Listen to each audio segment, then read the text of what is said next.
Hey guys, tonight we begin a journey through history's most expensive mistakes. What if I told you that being rich once meant you couldn't walk without two servants holding you up? That it meant you couldn't breathe properly, couldn't sit in your own furniture and might accidentally poison yourself? On purpose. That the wealthiest people in history wore shoes so tall they'd break their ankles, ate food laced with literal poison, and hired someone whose entire job was to watch them use the bathroom. You see, we think luxury means comfort. We think wealth buys ease. But for most of human history, being fancy meant being utterly, spectacularly ridiculous. And tonight, over the next hour and a half or so, we're going to explore just how absurd the rich really were. Now, before we step into this strange world together, I have a small request. If you enjoy these late-night journeys through history's oddest corners, please take a moment to subscribe to the channel and leave a like, but only if this story truly speaks to you. And I'm curious, where are you right now? What time is it where you're listening? Are you in bed on a night drive, or perhaps somewhere I'd never imagine? Drop a comment and let me know. I love hearing from you. Alright, dim those lights, get comfortable, maybe let a soft fan hum in the background, and let's begin tonight's strange tale together. Close your eyes for a moment and imagine this with me. It's a crisp autumn morning in Venice, sometime in the year 1580. The sun is just beginning to break through the mist rolling off the canals. The city is waking up. Merchants are opening their shops. Gondoliers are calling out to early travellers. And somewhere in a grand palazzo overlooking the Grand Canal, a young bride is preparing for the most important day of her life. Her name, well, history didn't record it. She was one of hundreds, maybe thousands of young women who went through this same ritual. But let's call her Isabella.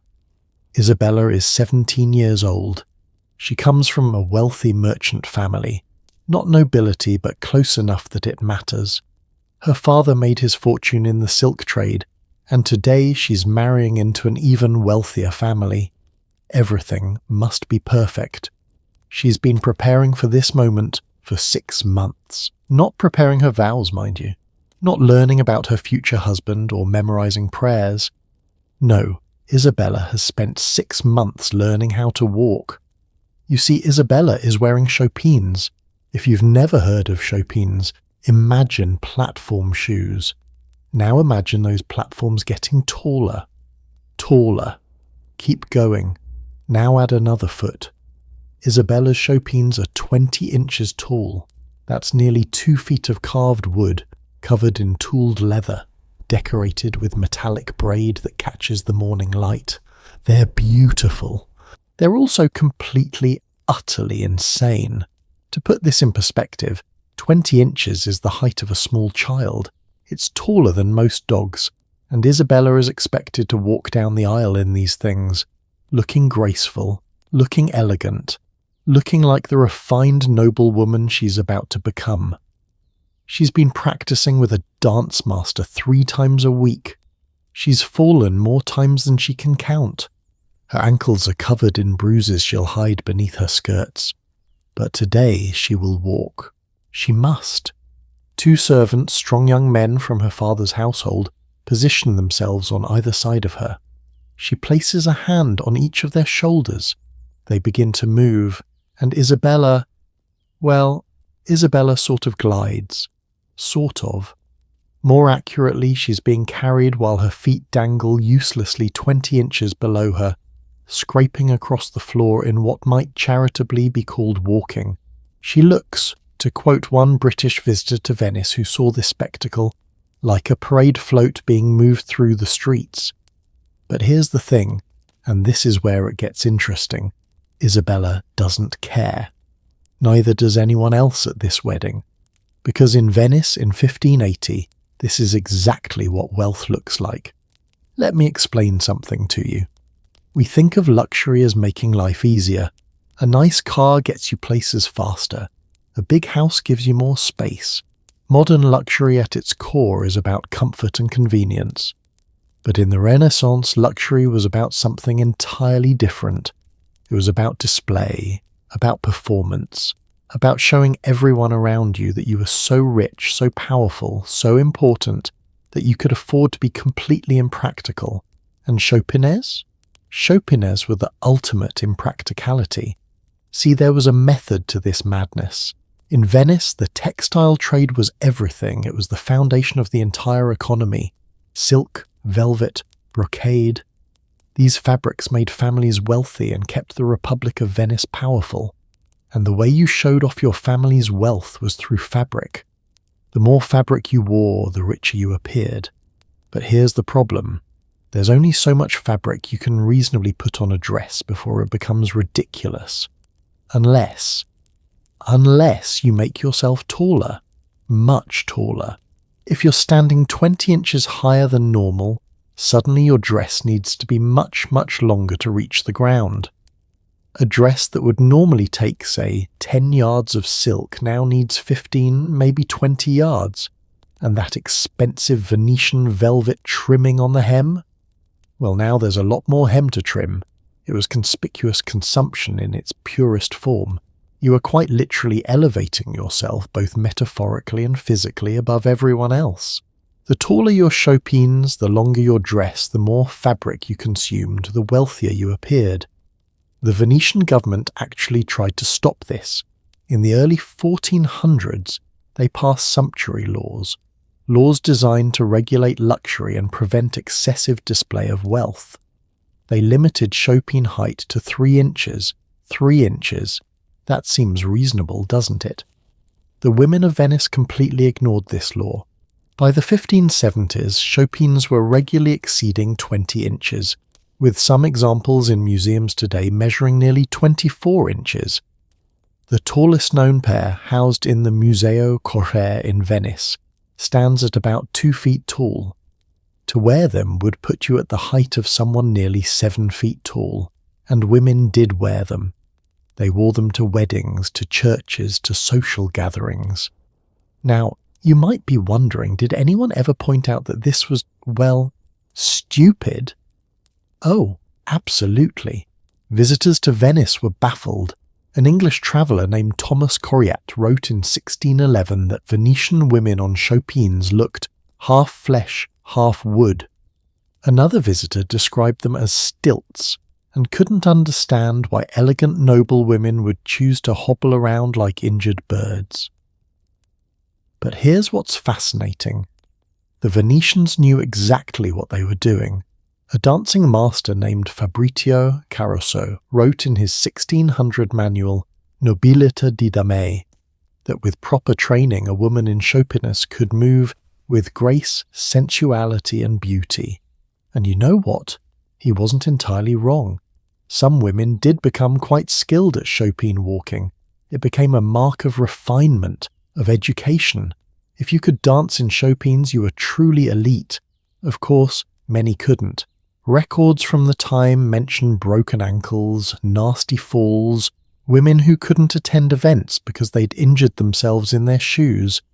There's even a note from 1580 about a bride who had to be carried into her wedding because she fell during the procession and twisted her ankle so badly she couldn't stand. But they kept wearing them.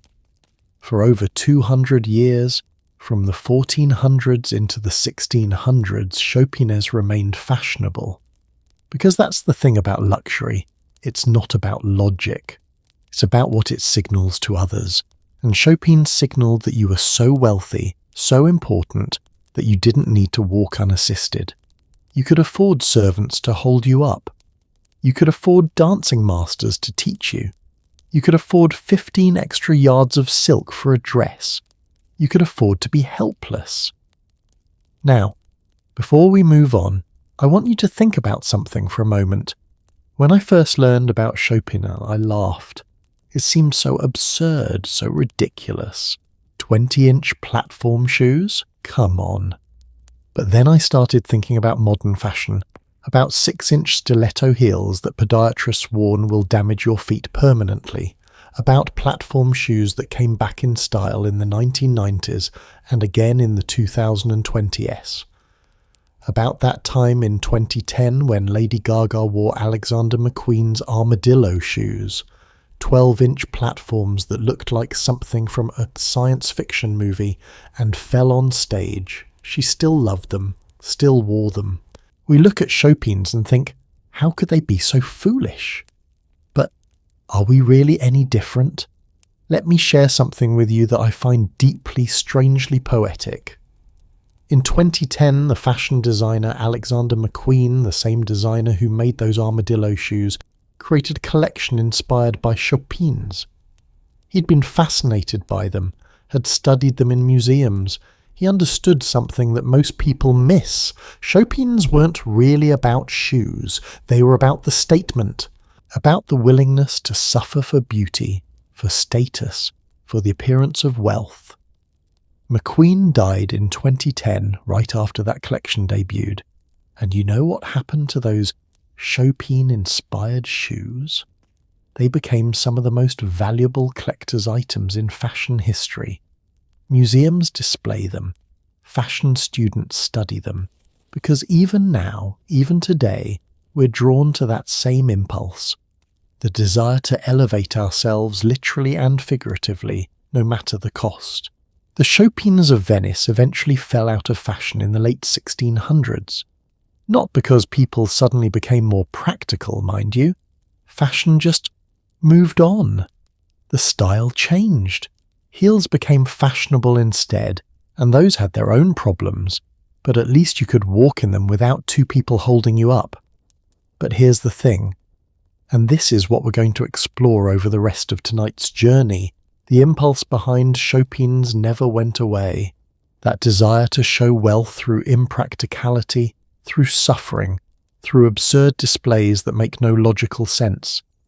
It just found new forms, new expressions, new ways to be spectacularly, expensively ridiculous.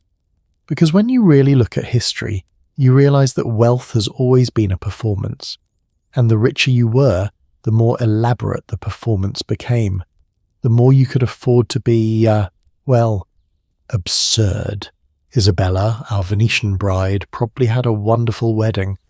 She probably looked stunning, elevated above the crowd. Her silk dress pooling around her chopines, the sunlight streaming through the palazzo windows catching on all that expensive fabric. She probably felt like the most important person in the world. She also probably couldn't feel her feet by the end of the night, had bruises on her shoulders from gripping her servants so hard, and spent the next 6 months learning to walk all over again in everyday chopines that were only 12 inches tall. But that was fine. That was expected. Because she wasn't rich. She was performing richness, and the performance required sacrifice. And here's the really interesting part, the part that makes this story relevant to us sitting here in the 21st century. That performance never stopped. We just changed the costume. The wealthy women of Venice sacrificed mobility. But we're going to see as we continue tonight that mobility was just the beginning. Some societies sacrificed breathing. Some sacrificed health. Some literally poisoned themselves daily, knowingly, just to maintain the appearance of wealth and beauty. Some created job positions so degrading, so intimate, so bizarre that they seem like jokes, except they were real, and they were some of the most powerful positions in royal courts. The more you dig into the history of wealth and luxury, the more you realize that being rich has always meant being willing to suffer in ways that poor people wouldn't dream of. Because poor people needed to be practical. They needed to walk long distances, work with their hands, live in their bodies. But the rich needed to prove they didn't have to be practical. They could afford to be impractical. They could afford to be absurd. Chopines were just the beginning. They were just shoes. Wait until you hear about what they did to their hair.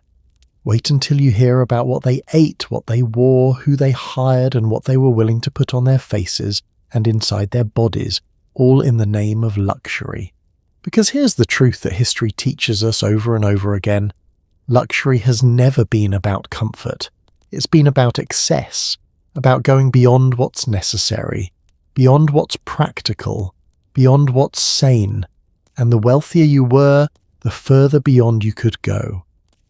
The chopines of Venice put women 20 inches off the ground, but that was nothing compared to what other societies did. Some put structures on their heads that added 4 feet to their height. Some compressed their organs into spaces half their natural size.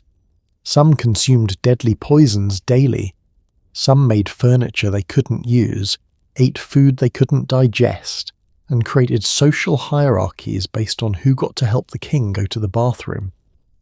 And we modern people sitting here with our smartphones and our Amazon Prime accounts and our Instagram feeds, we look at all of this and laugh. We think how silly they were, how foolish, we would never be so absurd, except we would, we are, we do. But we'll get to that later.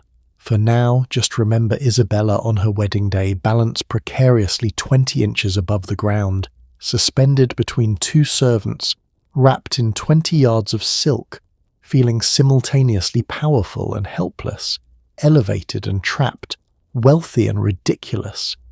Because that feeling, that strange contradiction, that's what luxury has always really been about, and it's only going to get stranger from here. So now that we've explored how the wealthy literally elevated themselves above everyone else, sometimes to the point where they couldn't walk, let's talk about what they did to the other end of their bodies. Because if chopines put you 2 feet off the ground, the hairstyles of 18th century France could put you 4 feet in the air. And unlike chopines, these weren't just uncomfortable. They were architectural, they were political, they were occasionally infested with vermin, and somehow, despite all of that, they became the ultimate symbol of power and prestige at the most glamorous court in Europe. Let's talk about the wigs of Versailles and the woman who made them legendary. Picture, if you will, a carriage travelling through the French countryside on a cold February evening in 1776. Inside sits Marie Antoinette, Queen of France, 19 years old, and she has a problem. She's on her way to a ball at the Duchess of Orleans' palace, one of the most important social events of the season. Everyone who matters will be there, and Marie Antoinette cannot fit inside her own carriage. Well, that's not quite accurate. She can fit. Her body fits fine. It's her hair that's the problem. You see, perched atop the young queen's head is a creation that stands nearly 4 feet tall. It's a tower of curled, powdered, decorated hair, or rather mostly horsehair and artificial pieces, with some of her real hair woven in for stability. Embedded in this architectural marvel are ostrich plumes, 3 of them. Each plume is over 2 feet long, dyed in delicate pastels, and they wave and bob with every movement. They're beautiful. They're fashionable. They're exactly what every woman at this ball will be desperately trying to outdo. They're also currently bent against the roof of the carriage, threatening to snap. Marie Antoinette makes a decision. With the help of her ladies-in-waiting, she removes the plumes. They'll have to travel separately. She'll reattach them when she arrives at the ball. It's inconvenient, certainly, but this is the price of fashion. This is the price of being queen. This is 1770s France, and your hair isn't just hair. It's a statement. It's art. It's politics. It's architecture that you wear on your head, and sometimes, yes, it simply doesn't fit through doors. Now, I want you to understand something. We're not talking about big hair in the way you might imagine. We're not talking about 1980s rock band hair, all teased and sprayed.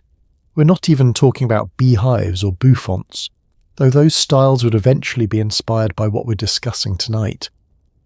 No, what we're talking about is something altogether more ambitious, more absurd, and more strangely wonderful. We're talking about the poof. The poof wasn't invented by Marie Antoinette, though she certainly made it famous.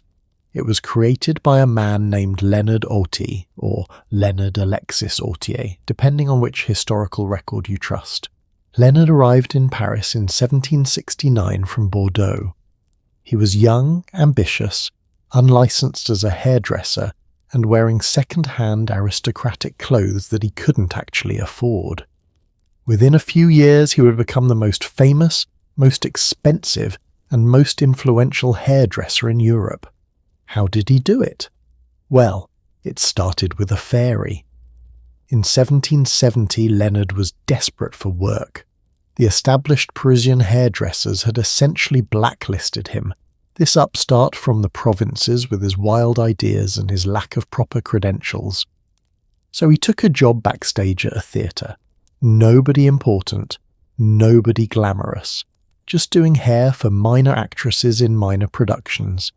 But one night he was assigned to style an actress playing a fairy in some forgettable play. And Leonard looked at this actress, looked at this role and thought, a fairy should look magical. A fairy should look like she's from another world. A fairy's hair should defy gravity itself. So he created something that had never been seen before. He built a structure, a scaffolding made of wire, and he worked the actress's hair around it, adding false pieces, adding padding, adding height. Then he decorated it with ribbons, with flowers, with little ornaments. And then, and this was the touch that made everyone gasp, he attached a circle of golden stars on nearly invisible wire, so they seemed to float above her head like a halo with no visible means of support. When that actress walked on stage, the audience went silent. Then they erupted. Who cared about the play? Who cared about the story? Everyone was staring at her hair. Within weeks, women across Paris were begging Leonard to recreate the style. Within months, he had more clients than he could handle. And within a few years, he'd caught the attention of the woman who would make him legendary, Marie Antoinette herself. Now, Marie Antoinette didn't start her reign with 4-foot hairstyles. When she first arrived in France from Austria in 1770, she was 14 years old, and her hair was relatively simple. Powdered, yes, curled certainly, but nothing outrageous. She was trying to fit in, trying to be accepted by the notoriously vicious French court. But by 1774, when she became queen at just 18 years old, everything changed. Suddenly she had power. Suddenly she could set trends instead of following them. And suddenly she had access to Leonard. The first major poof that Leonard created for a member of the aristocracy, not the queen herself, but setting the stage for what was to come, was for the Duchess of Chartres in April of 1774. It was called Le Pouf Sentimental, and it was insane. Imagine this, a hairstyle that incorporated 14 yards of gauze, multiple ostrich plumes waving from the top, and embedded in the hair itself, not just decorating it, but actually built into the structure, were wax figurines, little sculptures, the Duchess's baby son in the arms of his nurse, a parrot pecking at a plate of cherries, and at the base, a wax figure of a little African boy of whom the Duchess was apparently very fond. Stop for a moment and really picture this. A woman walking around with tiny sculptures of people and birds nested in her hair like it's a diorama, like her head is a museum exhibit. And this wasn't considered weird. This was considered the height of fashion. The cost? Leonard charged the equivalent of about $800 in today's money for a single styling session. And that wasn't a one-time thing. These hairstyles required maintenance, touch-ups every 2 weeks at minimum, at an additional cost of about $240 per session. A receipt that survives from one noblewoman's household shows she spent the equivalent of $1,200 in a single month on her hair alone. To put that in perspective, a working-class person in Paris at the time made about $8 a day. A single loaf of bread cost roughly $1. A woman spending $1,200 a month on her hair was spending more on hair care than most families spent on food. But here's the thing, and this is crucial to understanding why this happened. In the court of Versailles, your appearance was your currency. It was how you gained favour, how you maintained status, how you proved you belonged. If you showed up with last season's hairstyle, you might as well not show up at all. You'd be ignored, dismissed, forgotten. Your political influence would evaporate. So women they paid extravagant amounts, and the styles got taller and more elaborate. In 1778, France won a naval battle against the British called the Battle of Ushant. It was a moment of national pride, a rare victory during a period when France was struggling. And how did the fashionable women of France celebrate? They put ships in their hair. I'm not speaking metaphorically. I mean, they literally commissioned tiny model frigates, complete with masts, rigging, sails, and tiny cannons. And Leonard and other hairdressers incorporated these models into their hairstyles. The most famous of these was called La Belle Poule, after the French frigate that had distinguished itself in the battle. Marie Antoinette herself wore this style, sailing through the halls of Versailles with a tiny warship perched atop her head, the masts rising 3 feet above her skull. Can you imagine being at a state dinner trying to have a serious political conversation with someone, and they've got a model ship in their hair and you're trying not to stare at it? And somewhere above you both, the tiny sails are swaying with every movement of their head. The hairstyles became commentary. They became news. They became ways of making statements without saying a word. When the Montgolfier brothers invented the hot air balloon in 1783, women immediately started wearing poufs à la Montgolfière, hairstyles that incorporated balloons and clouds. When someone had a baby, they might wear a hairstyle celebrating motherhood, complete with miniature cradles and cherubs. There are records of hairstyles commemorating gardens, pets, favourite books, current scandals, and even mourning the dead. Your head became a canvas. And the wealthier you were, the larger and more elaborate the canvas became. But let's talk about what this actually meant in practical terms, because these weren't comfortable. These weren't easy. These weren't even particularly clean. First, the construction. Building a pouf could take hours, sometimes an entire day for the most elaborate designs. Your real hair would be teased, back-combed, and worked over pads made of wool, hemp, or horsehair. Then false hair pieces would be added, pinned in, woven together. Then the whole structure would be dusted with powder, usually flour, though sometimes chalk or starch. The powder served multiple purposes. It made the hair white or grey, which was fashionable, and it also helped everything hold together, acting as a kind of adhesive. But here's where it gets grim. Once your hair was styled, you didn't want to take it down. The process of construction was too time-consuming and expensive. So women would keep these hairstyles intact for days, sometimes weeks. They'd sleep sitting up or with their heads on special pillows designed to keep the style elevated. They couldn't wash their hair.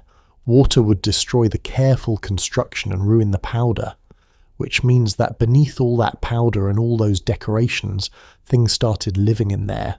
I'm talking about lice. I'm talking about fleas. There are accounts from the period of women complaining about itching so severe they'd use long knitting needles or special scratching sticks to try to reach through the tower of hair to their actual scalp. There are stories, possibly apocryphal but they circulated at the time, of mice nesting in poofs, attracted by the flour powder that smelled like food. One contemporary satirist wrote that a fashionable lady's hairstyle was a building where one could lodge a family. He wasn't entirely joking, and the weight. My goodness, the weight. These constructions could weigh several pounds. Marie Antoinette's hairdresser later admitted that the Queen suffered from headaches and neck pain regularly. The wire scaffolding that supported these styles pressed into the scalp for hours, sometimes days. Women would take them down and find their natural hair had fallen out in patches from the stress and tension. Marie Antoinette herself began losing hair after the birth of her first child in 1778. The pregnancy, the stress, and years of aggressive hairstyling had taken their toll. Her hair grew back thinner, wispier. For a woman whose hair was a crucial part of her public image, this was devastating. So she relied even more heavily on false hairpieces and wigs, building ever more elaborate structures to hide the fact that underneath, her natural hair was failing. There's something deeply sad about that, isn't there? This young woman, she was only in her early 20s, already dealing with hair loss from the very practices that were supposed to make her beautiful and powerful. But she couldn't stop. She couldn't just wear her hair down, simple and natural. She was the queen. She had to perform, and the performance required the poof. In 1781, after a particularly difficult period of hair loss, Marie Antoinette worked with Léonard to create a new style called coiffure à l'enfant, essentially a shorter, more feathered look that accommodated her thinning hair. She tried to make it seem intentional, fashionable, a deliberate choice. And for a while, it worked. Other women copied her, but everyone knew the truth. Everyone whispered about it. The Queen's hair was failing, and with it, in small ways, so was her image of perfection. Now, I mentioned earlier that these hairstyles were political, and I want to come back to that because it's important. At Versailles, nothing was apolitical. Nothing was just fashion for fashion's sake. Your clothing, your jewellery, your hair, all of it sent signals about your allegiances, your wealth, your access to the king and queen. Marie Antoinette's increasingly extravagant hairstyle sent a very specific message. She was modern, she was fashionable, she was setting trends rather than following them. But they also sent another message, one she might not have intended. She was extravagant. She was wasteful. She was using flour to powder her hair while her people were literally starving from bread shortages. You've probably heard the phrase "let them eat cake" often attributed to Marie Antoinette. There's no evidence she ever said it, but there's a theory that the phrase might have originated from her poofs. Think about it. These elaborate hairstyles covered in flour powder, shaped and decorated like pastries, like architectural confections. Some historians suggest that the image of Marie Antoinette with her cake-like hair, using food products for vanity while people starved, might have contributed to the myth. Whether that's true or not, what is true is that her hair became a symbol of aristocratic excess, a symbol of the disconnect between the royalty and the people. When the French Revolution came, when the mob marched on Versailles, when Marie Antoinette was eventually arrested and tried and executed, her hair, or the memory of it, was used as evidence of her crimes. How dare she powder her hair with flour while children went hungry? How dare she spend fortunes on frivolity while the nation collapsed? On October 16th, 1793, as Marie Antoinette was led to the guillotine, the executioner cut her hair short. It was standard practice. Long hair would interfere with the blade, but it was also symbolic. The Queen's hair, once the pride of Europe, once the canvas for artistic expression and political statement, was hacked off roughly with scissors. She was stripped of her crown, her title, her dignity, and finally her famous hair. She was 37 years old. Her hair, what was left of it under all those years of wigs and powder and architectural styling, had reportedly turned white, seemingly overnight after her arrest. The poof died with the French monarchy. After the Revolution, hairstyles became radically simpler. The new fashion was for natural hair, unpowdered, flowing freely. The aristocratic excess of the old regime was rejected in all its forms. And yet, here's what I find fascinating. If you look at fashion today, the poof never really went away. It just evolved. The Marie Antoinette aesthetic, pastel colours, elaborate updos, that sense of historical glamour mixed with excess, it keeps coming back. Designers reference it constantly. Music videos use it. Costume parties, themed weddings, editorial photo shoots. The image of that towering, powdered, decorated hair is still iconic. In 2006, Sofia Coppola made a film about Marie Antoinette starring Kirsten Dunst. The hair and costume design was stunning, winning an Academy Award. Suddenly there was renewed interest in 18th century fashion. Within a few years, Lady Gaga was wearing towering wigs in her performances, some standing several feet tall, decorated with telephones, bows, and architectural elements that Leonard himself would have appreciated. Beyoncé referenced Marie Antoinette hairstyles in music videos. Fashion runways in Paris showed models with poof-inspired designs. Even the Met Gala, one of fashion's biggest events, has repeatedly featured looks that pay homage to Versailles and its successes. We look back at Marie Antoinette and think, how absurd, how impractical. But we haven't stopped doing it, we've just updated it. We've made it slightly less likely to require sleeping sitting up, slightly less likely to host vermin.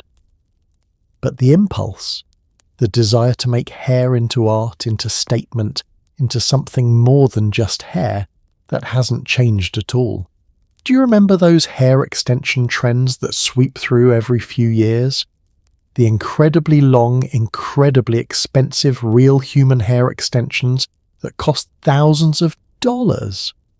Or the phase where everyone wanted pastel hair, pink and lavender and blue, requiring hours at the salon and constant maintenance. Or the extremely high top knots that were fashionable a few years ago, requiring so much tension that dermatologists warned about traction alopecia, literally pulling your hair out from the roots. We're still doing it. We're still sacrificing comfort, health, and practicality for the sake of making a statement with our hair. The scale might be different, the methods might be different, but the impulse is exactly the same. And here's the really interesting part. Leonard, that ambitious hairdresser from Bordeaux who started this whole phenomenon, he survived the revolution. While his most famous client lost her head, Leonard escaped to Russia, then Prussia, and eventually made his way back to France years later. He wrote his memoirs, lived a comfortable life, and died in 1820, wealthy and respected. The woman whose image he helped create was dead. The entire social system that supported his art had been violently destroyed. But the hairdresser himself? He was fine. There's something darkly funny about that. The performance continued long after the stage collapsed. So when you think about Marie Antoinette in her carriage, forced to remove the plumes from her hair because they wouldn't fit, remember, she knew it was absurd. They all did. But absurdity was the point. Excess was the point. The more impractical, the more expensive, the more over the top you could be, the more it proved you belonged at the top of society. Until, of course, society decided they'd had enough of the people at the top. But we're getting ahead of ourselves.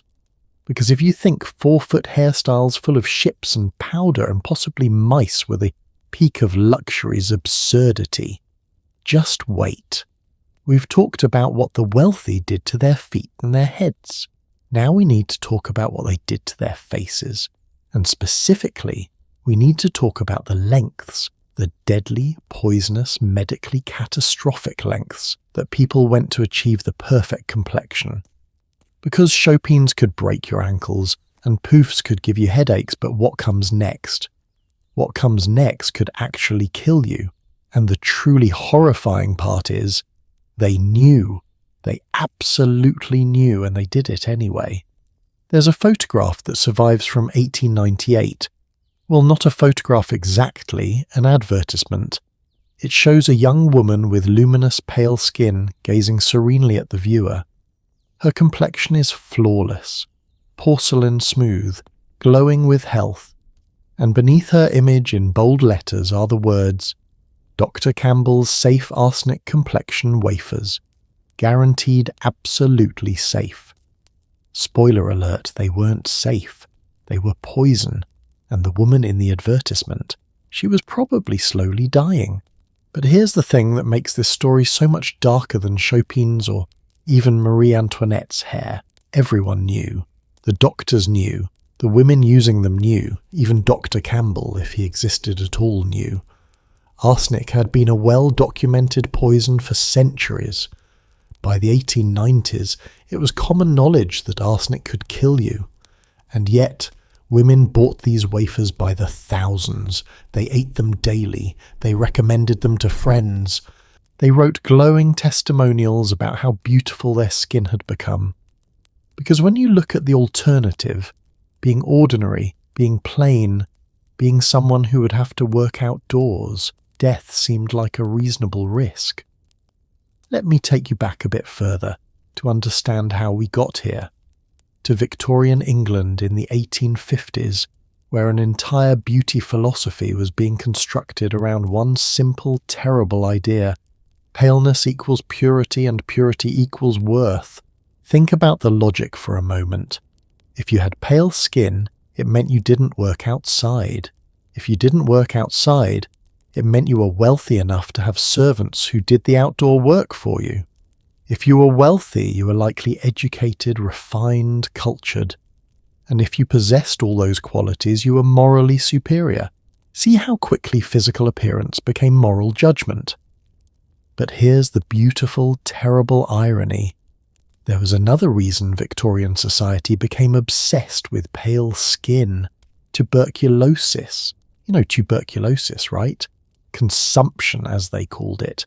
The disease that caused fever, weight loss, terrible coughing, and eventually death. It was one of the leading causes of death in the 19th century. It killed rich and poor alike, though the crowded, unsanitary conditions of industrial cities made it particularly devastating to the working class. And somehow, in one of history's most bizarre twists, tuberculosis became fashionable. No, I'm serious. The symptoms of tuberculosis, extreme pallor, translucent skin, a sort of ethereal thinness, rosy cheeks from the fever, bright eyes from the same fever, these became the beauty ideal. They called it the consumptive look. Poets wrote about it. Artists painted it. The most beautiful heroines in literature were often described as having that delicate, wasting appearance. There was this cultural belief that tuberculosis somehow brought out a person's inner beauty, that it refined them, made them more spiritual, less tied to the earthly body. Beautiful women were thought to be particularly susceptible to the disease, as if beauty itself made you fragile, made you prone to this elegant wasting away. Of course, this was complete nonsense. Tuberculosis didn't care how beautiful you were. It was a bacterial infection that destroyed your lungs and killed you slowly and painfully. But the romanticism around it was so powerful that women actively tried to mimic its symptoms. They wanted that pale, translucent skin. They wanted those rosy cheeks.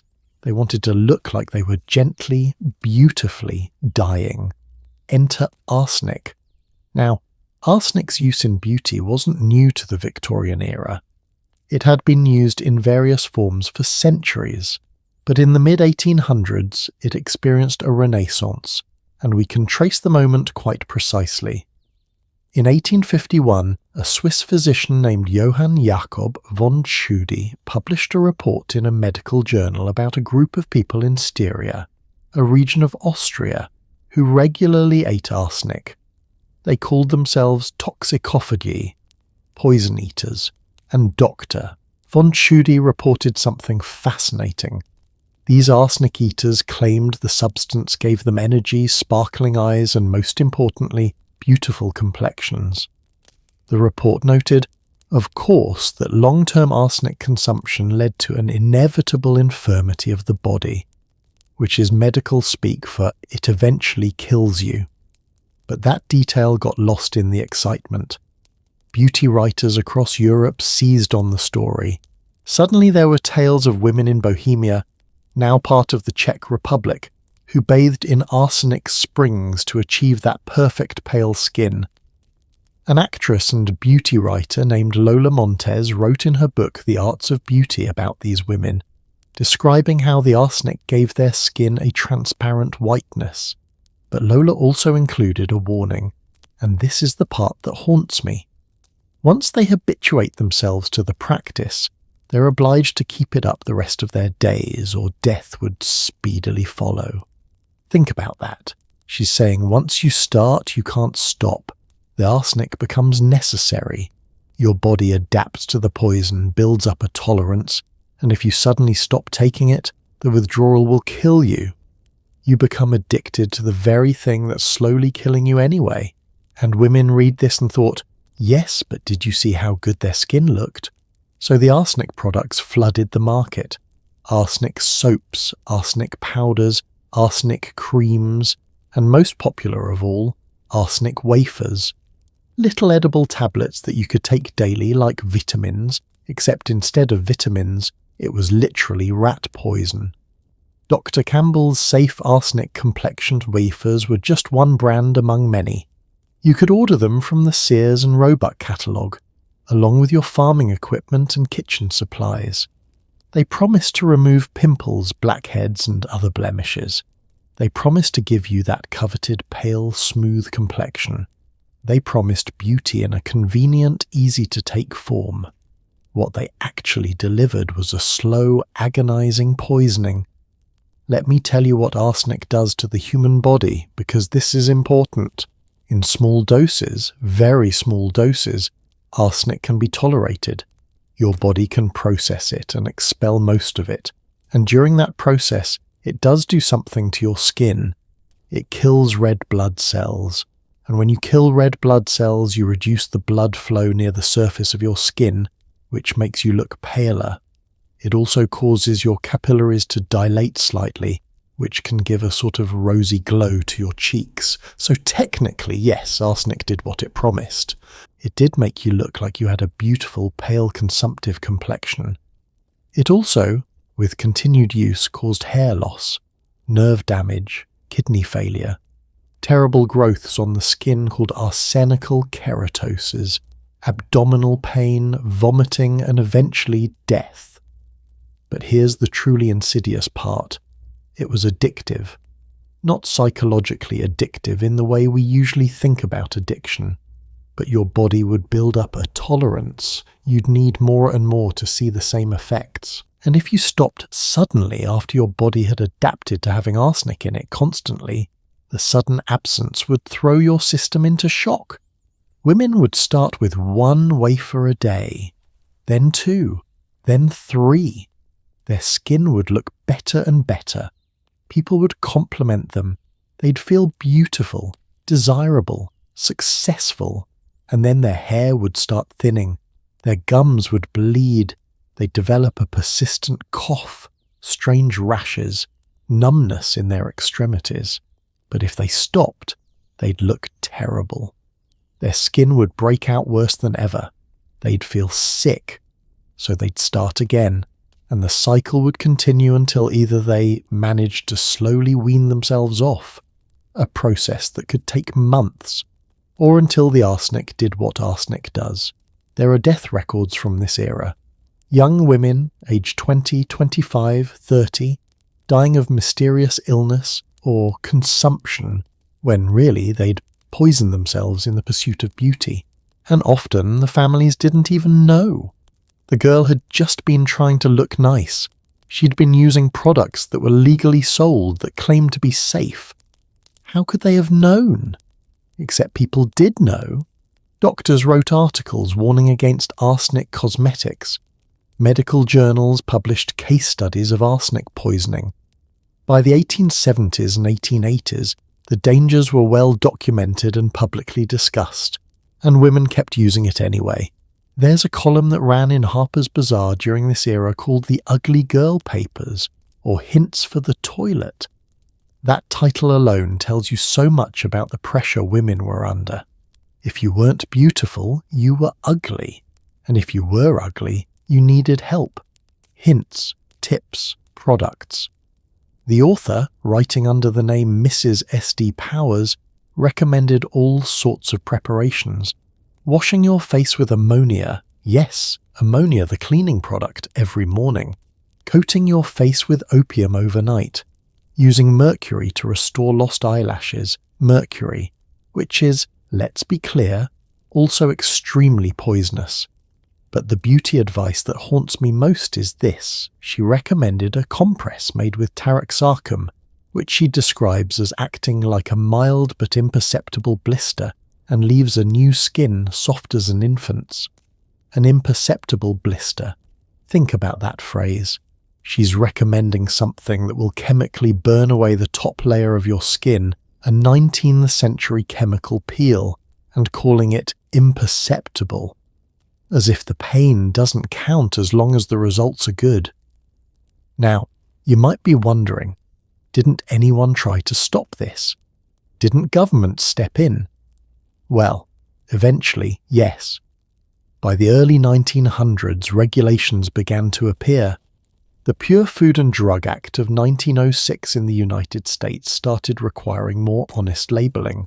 Countries across Europe began restricting or banning arsenic in cosmetics. The tide was slowly turning, but it took decades, and in the meantime, entire generations of women gambled with their health and their lives for the sake of looking pale and delicate. And here's what really gets me. Some of them knew exactly what they were doing. There are letters, diary entries, private correspondence from this era, where women acknowledge the dangers but decide it's worth it. One young woman wrote to her sister, "I know the wafer's not good for me, but Margaret, you should see how clear my skin has become. Even mother noticed." Even mother noticed. That validation, that approval was worth the risk. I want to pause here and talk about something that might be uncomfortable, because it's easy to look at Victorian women eating arsenic and think, how could they be so foolish? How could they value beauty over health so completely? But are we really so different? Think about modern cosmetic procedures. Botox, which is literally botulinum toxin, one of the most poisonous substances known to humans, being injected into faces millions of times a year. Yes, it's controlled, it's medical, it's usually safe, but it's still poison.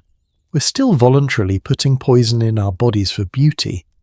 Or consider the skin-lightening creams that are still sold today, often illegally, that contain mercury.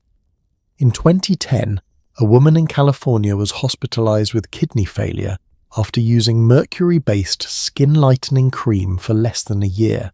The FDA prohibits mercury in cosmetics, but these products are still available, still used, because the desire for lighter skin, that same desire that drove Victorian women to arsenic, it hasn't gone away. Or think about the dangerous diet pills, the unregulated supplements, the extreme cosmetic surgeries with serious complication rates. Brazilian butt lift procedures have one of the highest mortality rates of any cosmetic surgery, and yet they're increasingly popular. Women, and men too, let's be honest, are still making the calculation. Is this risk worth the potential reward of being more beautiful? We like to think we've evolved, that we're more informed, more careful, more rational than our Victorian ancestors, but I'm not sure we are. We've just changed which poisons we're willing to take. The arsenic wafer manufacturers eventually went out of business.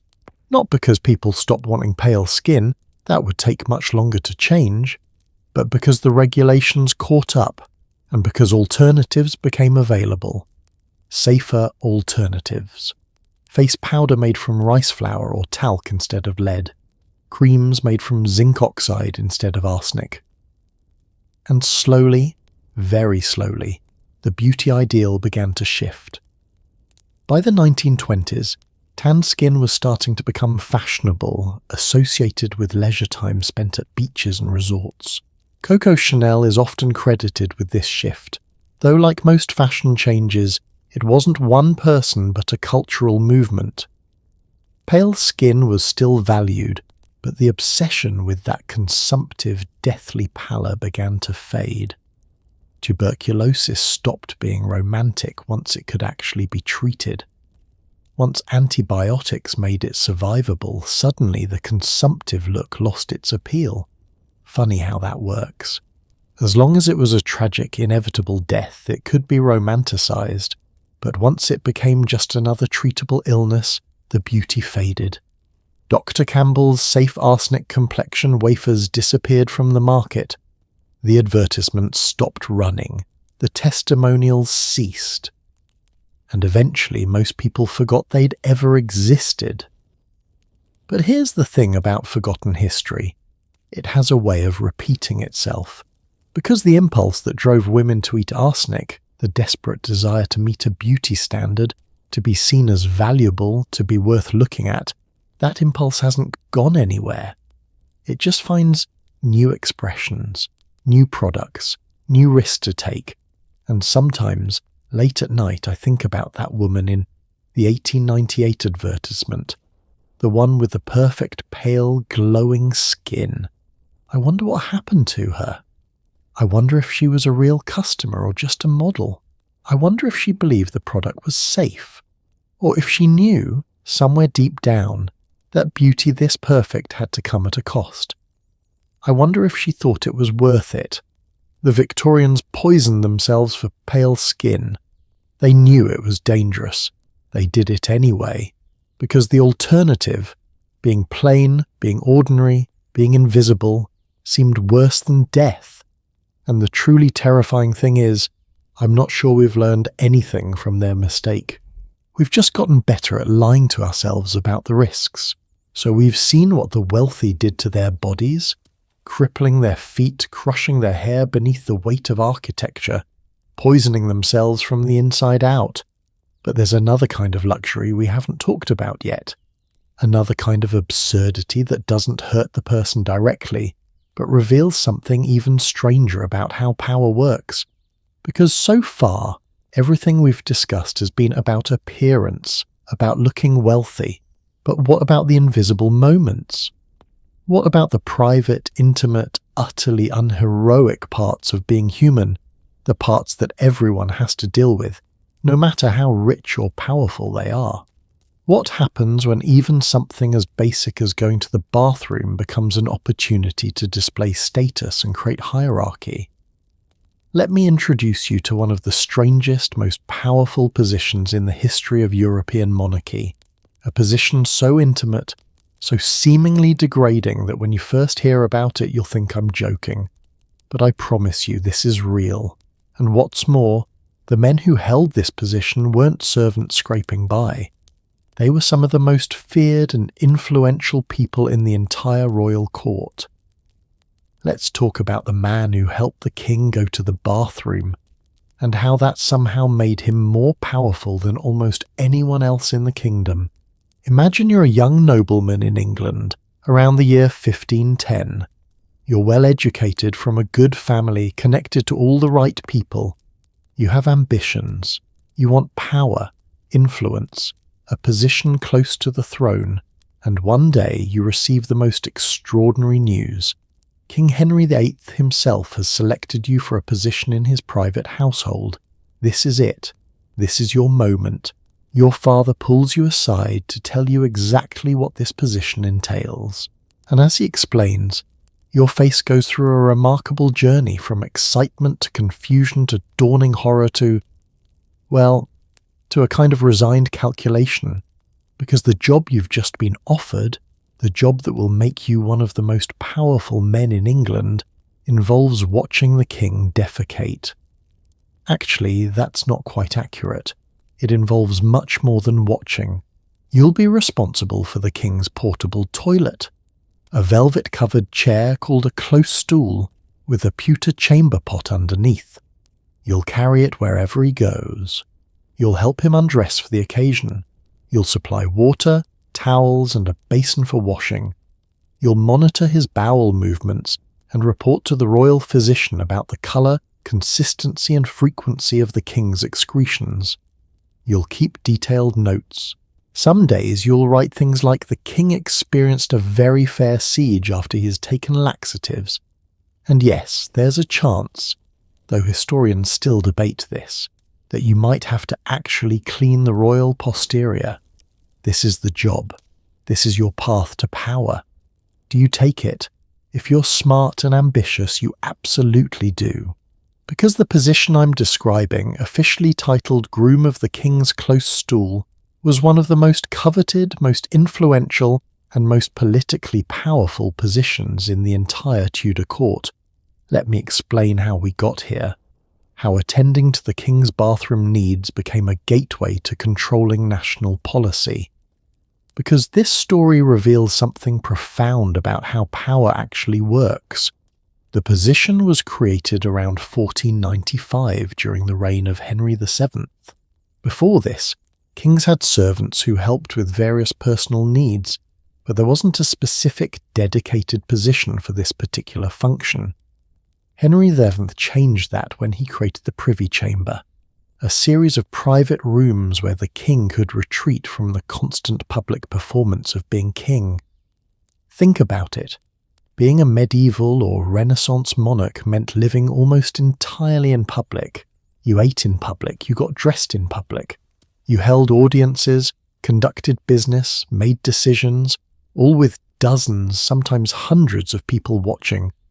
The only truly private space you had was, well, the bathroom. And even that needed attendance, so Henry VII created this small, intimate staff to serve him in his private chambers, and at the head of this staff was the groom of the stool. Now, the first few grooms were relatively minor figures, but something interesting started happening. These men spent hours alone with the king, not in formal audiences, not in public ceremonies, but in genuinely private moments. And people talk differently in private. They're more honest, more vulnerable. They share things they'd never say in front of the court. You know how sometimes the best conversations happen in unexpected places? Late at night on a long car ride, maybe doing dishes together? When you're not trying to have an important conversation, just existing in parallel. That's what happened with the king and his groom. The king would need to use the close stool, which, by the way, was genuinely luxurious. Records from 1495 describe it as made of fine timber draped in black velvet and fringed with silk, with 2 pewter basins and 4 broad yards of tawny cloth. This wasn't some crude chamber pot. This was a piece of furniture befitting a king, and while the king sat there, dealing with the most basic human function, the most humbling reminder that even kings are mortal, he'd talk.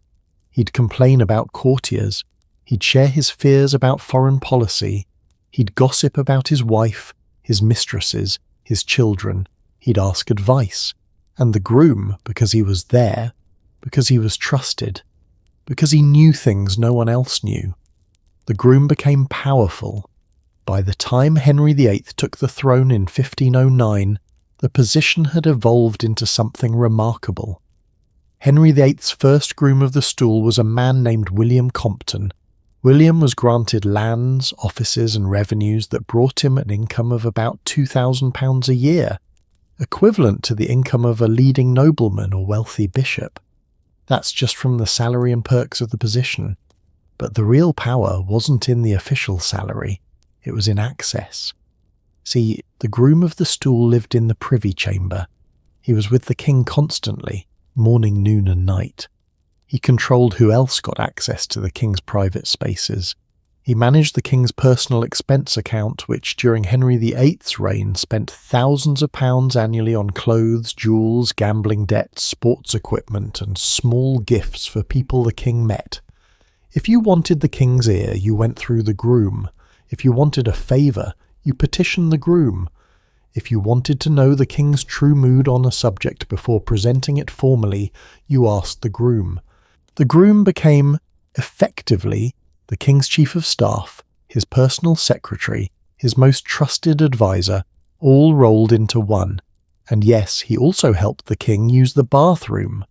Let me tell you about Hugh Dennis, because his story illustrates this perfectly. Hugh was groom of the stool to Henry VII, and one of the wealthiest grooms in history. He owned at least 4 manors. He was married to an aristocratic woman from a powerful family. When he died in 1511, his estate was worth a fortune. But here's the interesting part. Hugh wasn't from a particularly elevated background. He was gentry, respectable, but not nobility. His power, his wealth, his influence all came from this position. And how did he accumulate it? People paid him. Not officially, of course. But if you were a courtier seeking favour, you might give the groom a gift, a pension, a piece of land, money, because the groom could mention your name to the king at the right moment, in the right way, in those private hours when the king's guard was down. That access was worth everything. There's a delicious irony here. The aristocracy, the old noble families who traced their lineage back centuries, they hated this. A duke once complained to Henry VIII that the king would give his fees, offices and rewards to boys rather than noblemen. He was talking about the grooms, these upstart servants who wielded more influence than men with ancient titles and vast estates. But Henry didn't care. He trusted his grooms precisely because they weren't old nobility. They owed everything to him. Their loyalty was absolute because their power depended entirely on his favour. Now, let me tell you about the most powerful groom of the stool in English history, Sir Anthony Denny, who served Henry VIII from 1536 until the king's death in 1547. Anthony wasn't just powerful, he was terrifyingly powerful. He had a golden key, literally made of gold, attached to a blue ribbon, that could lock and unlock the king's private chambers. No one else had this key. No copies could be made. If Anthony decided you didn't get to see the king, you didn't see the king. End of discussion. But more than that, Anthony controlled the king's dry stamp. This was a device that could reproduce the king's signature. In Henry's final years, as he grew sick and increasingly unable to sign documents himself, Anthony essentially held the power to sign the king's name to anything. Think about that.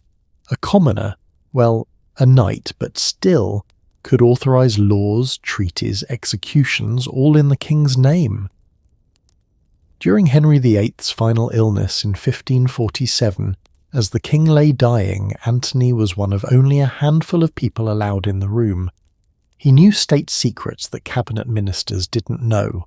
He understood the king's wishes better than the king's own children, and historians believe, though we can't prove it, that Anthony might have been the one who decided when to tell Henry he was dying. The king asked, apparently, "Is my life in danger?" And someone had to make the decision to tell the truth. That someone was probably Anthony Denny, the man who'd spent years helping the king use the toilet. When Henry died, Anthony was one of the executors of the royal will. He helped determine who would have power in the new reign. A toilet attendant helped decide the fate of England, but and this is crucial, not every groom survived the game. The position was powerful, but it was also dangerous. Incredibly dangerous. Let me tell you about Sir Henry Norris. Henry Norris was groom of the stool to Henry VIII in the 1530s. Like the others, he was wealthy, trusted, influential. He was one of the king's closest companions. They played tennis together. They hunted together. Henry Norris knew the king's secrets, and one of those secrets was that the king had grown tired of his second wife, Anne Boleyn. In 1536, Anne Boleyn was arrested on charges of adultery, treason, and incest. The charges were almost certainly false, manufactured to give Henry VIII an excuse to get rid of her. But the crown needed scapegoats, men who could be accused of being Anne's lovers. Henry Norris was arrested along with Anne. Some historians believe he was accused partly because he knew too much. He'd been there, in those private moments, when the king had complained about Anne, when the king had expressed interest in Jane Seymour, when the king had perhaps said things he shouldn't have said. Norris was offered a pardon if he'd confess. He refused. He insisted he was innocent, that he'd never been inappropriate with the Queen. And on May 17th, 1536, Henry Norris, groom of the stool to the King of England, was beheaded on Tower Hill. The king he'd served so intimately, so loyally, signed his death warrant without hesitation. That's the thing about power in proximity to absolute monarchy. It's intoxicating, but it's also lethal. You're valuable only as long as you're useful. The moment you become inconvenient, or worse, a liability, that closeness that made you powerful becomes the very thing that destroys you. Now you might be wondering, what happened to this position? Did it continue after Henry VIII? It did, but it changed. Edward VI, Henry's son, had his own groom of the stool. But then came Mary Ann and Elizabeth I, queens, not kings. And obviously a male servant couldn't attend to a queen's private bathroom needs in the same way, so the position evolved. Under Elizabeth I, there was a lady of the bedchamber who performed similar functions but with more distance, more propriety. The intimate, almost invasive closeness of the male groom couldn't be replicated in a queen's household without scandal. When James I took the throne in 1603, he reinstated the position, but renamed it Groom of the Stole. Stole being derived from the Latin word for clothing, suggesting the position was more about dressing the king than bathroom attendance. The duties remained similar, but the title was slightly more dignified. By the time of Charles I and the English Civil War in the 1640s, the grooms of the stole were so politically influential that some historians argue they contributed to the tensions that led to war. The king relied on these intimate advisers more than his actual ministers, and Parliament resented it. The position continued on and off through various monarchs. George III, yes, Mad King George, had 9 different grooms of the stole during his reign. One of them, John Stuart, later became Prime Minister of Great Britain. Think about that trajectory, from bathroom attendant to head of government. The position was finally abolished in 1901 by King Edward VII. After more than 400 years, someone finally said, "You know what? Maybe the king can handle his own toilet situation." But here's what I find fascinating. The impulse behind the position never really went away. Even today, political power often depends on proximity. Who gets FaceTime with the president? Who rides on Air Force One?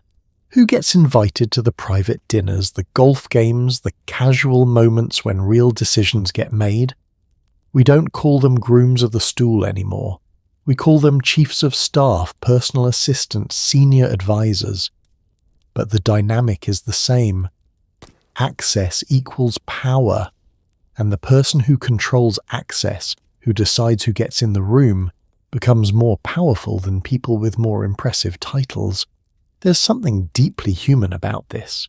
We like to think power is formal, official, based on titles and hierarchies, but real power is often about who you know, who trusts you, who talks to you when their guard is down. The grooms of the stool understood this instinctively. They took what seemed like the most degrading possible job and turned it into a pathway to extraordinary influence. They were willing to be present during the most private, most humbling moments of the king's life. And that willingness, that acceptance of intimacy that everyone else would find beneath them, that's what gave them power. It's almost beautiful, in a strange way. The nobles with their ancient lineages and their proud titles, they wouldn't stoop to such work. Too undignified, too servile. But the grooms understood that dignity is just performance, and sometimes the way to real power is through the undignified moments, the private moments, the moments when everyone else has turned away. I think about this sometimes in modern contexts.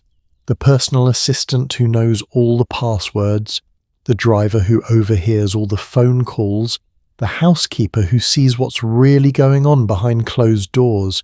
These people often know more about the powerful than anyone else. They see the private person, not the public persona. We've created different boundaries now, different expectations about privacy and propriety. We'd be horrified by the idea of a political position centered around bathroom attendants. And yet, the basic truth remains: proximity to power is power, and the people closest to the powerful, even in seemingly menial capacities, often end up wielding enormous influence. The grooms of the stool were willing to be present in ways that others weren't. They traded conventional dignity for genuine intimacy. They accepted a role that seemed absurd, even degrading, and transformed it into one of the most important positions in the kingdom. And every single one of them, except poor Henry Norris, became wealthy beyond their origins. They accumulated land, titles, influence. Some of their descendants became nobility themselves, founding dynasties that lasted for centuries, all because their ancestor was willing to help the king use the bathroom. There's a lesson in there somewhere, though I'm not entirely sure what it is. Maybe it's that power is stranger and more personal than we imagine. Maybe it's that dignity and influence don't always go together. Maybe it's just that humans are weird and our hierarchies are weirder, and sometimes the path to the top goes through places you'd never expect. Or maybe, and this is what keeps me up at night sometimes, maybe it's that we're all just looking for someone we can be ourselves around, someone we can trust in our most vulnerable moments. And if you can be that person for someone powerful, well, you become powerful too. The close stool itself, that velvet-covered chair, that symbol of both human frailty and royal privilege, it's long gone, melted down or lost to history. But the dynamic it represents, that's eternal. Someone always holds the key, someone always has the access, someone always knows the secrets. In Tudor England, that someone helped the king use the bathroom. Today they might schedule meetings, or manage email, or control the calendar. The mechanism changes, the power dynamic doesn't, and somehow that feels fitting, because at the end of the day, we're all just human. Even kings, even queens, even the most powerful people on earth eventually have to deal with basic bodily functions. They need help, they need privacy, they need someone they can trust. And whoever provides that, whoever fills that need, that person becomes indispensable. The grooms of the stool knew this. They built entire careers on it. They created dynasties from it. They turned shit into power, quite literally. So we've seen how proximity to power can elevate even the strangest positions into positions of influence. But there's another aspect of historical luxury we haven't explored yet. One that's less about power and more about a particular kind of denial. A refusal to acknowledge certain basic needs. Because while the grooms of the stool were making careers out of attending to bodily functions, there was another segment of wealthy society that simply pretended those functions didn't exist. They found a different solution to the problem of being human in a body that requires maintenance. They decided that if they couldn't eliminate the problem, they'd simply cover it up, literally, with enormous amounts of perfume. Let's talk about why the wealthiest people in Europe sometimes didn't bathe for years, and how they tried to convince everyone, including themselves, that this was perfectly fine. There's a legend about King Louis XIV of France, the Sun King, the most powerful monarch in Europe, the man who built Versailles, that he bathed only 3 times in his entire life. 3 times in 77 years. Now historians debate whether this is literally true or an exaggeration. But here's what we know for certain. Louis XIV was terrified of water. He believed that bathing was dangerous, that it opened the pores and made you vulnerable to disease. And this wasn't just his personal eccentricity. This was mainstream medical belief across Europe for hundreds of years. So how did the wealthy deal with the fact that humans, well, smell? Especially when you're wearing layers of wool and velvet and silk in palaces without air conditioning during summer in France? The answer is simple, really. They didn't deal with it. They covered it up. They drowned it in perfume so strong it could probably strip paint. And they convinced themselves, and tried to convince everyone else, that this was not only acceptable but actually superior to bathing. Let me take you to Versailles in the year 1685. It's summer, it's hot, and inside the palace there are anywhere from 3,000 to 10,000 people at any given time, depending on the day and what events are happening.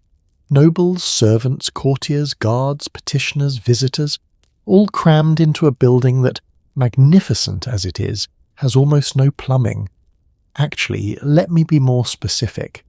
Versailles has no bathrooms, not in the modern sense. There are chamber pots which are carried around and emptied out windows or into hallways.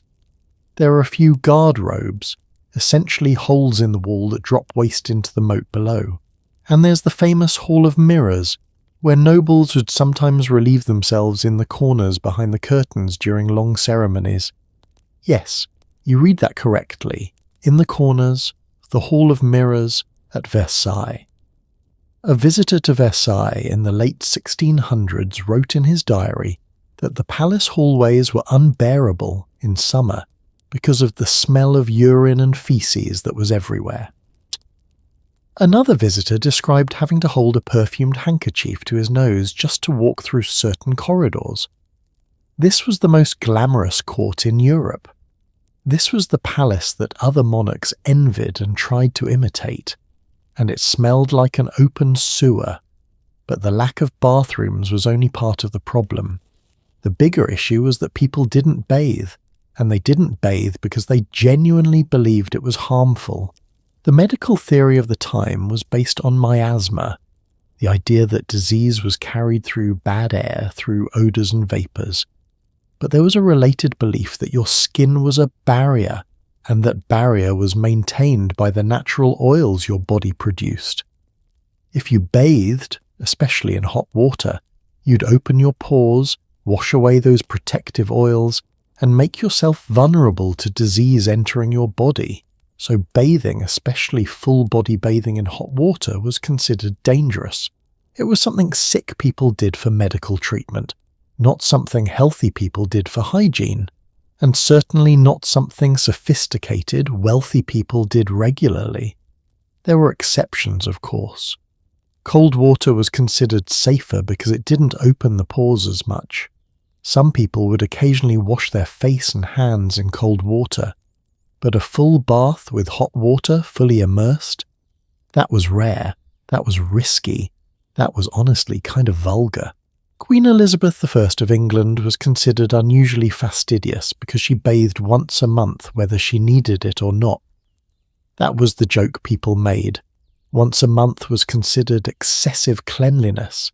So what did people do instead? They changed their undergarments frequently, or at least wealthy people did. The theory was that your underclothes, usually made of linen, would absorb the sweat and dirt from your body.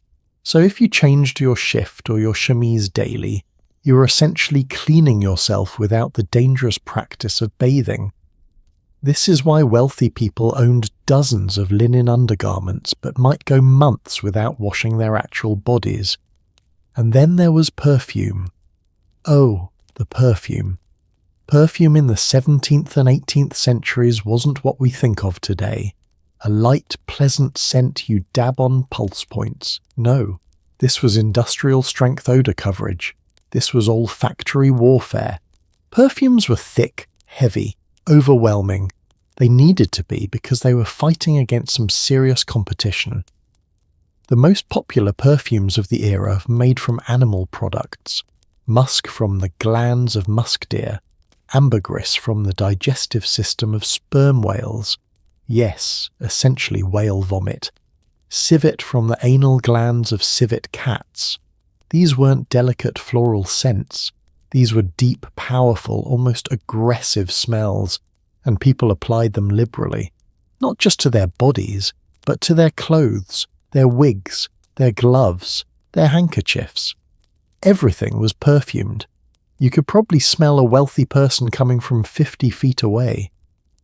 But here's where it gets really interesting. Perfumed gloves became one of the most important fashion accessories of the era. These weren't just gloves that happened to smell nice. These were gloves that were soaked in perfume, sometimes for weeks, until they were saturated with scent. Why? Well, think about what your hands touch. Everything. In a world without regular bathing, without antibacterial soap, without modern hygiene, your hands were constantly coming into contact with, let's just say, unpleasant substances. So wealthy people wore perfumed gloves to mask the smell of everything their hands touched, including themselves.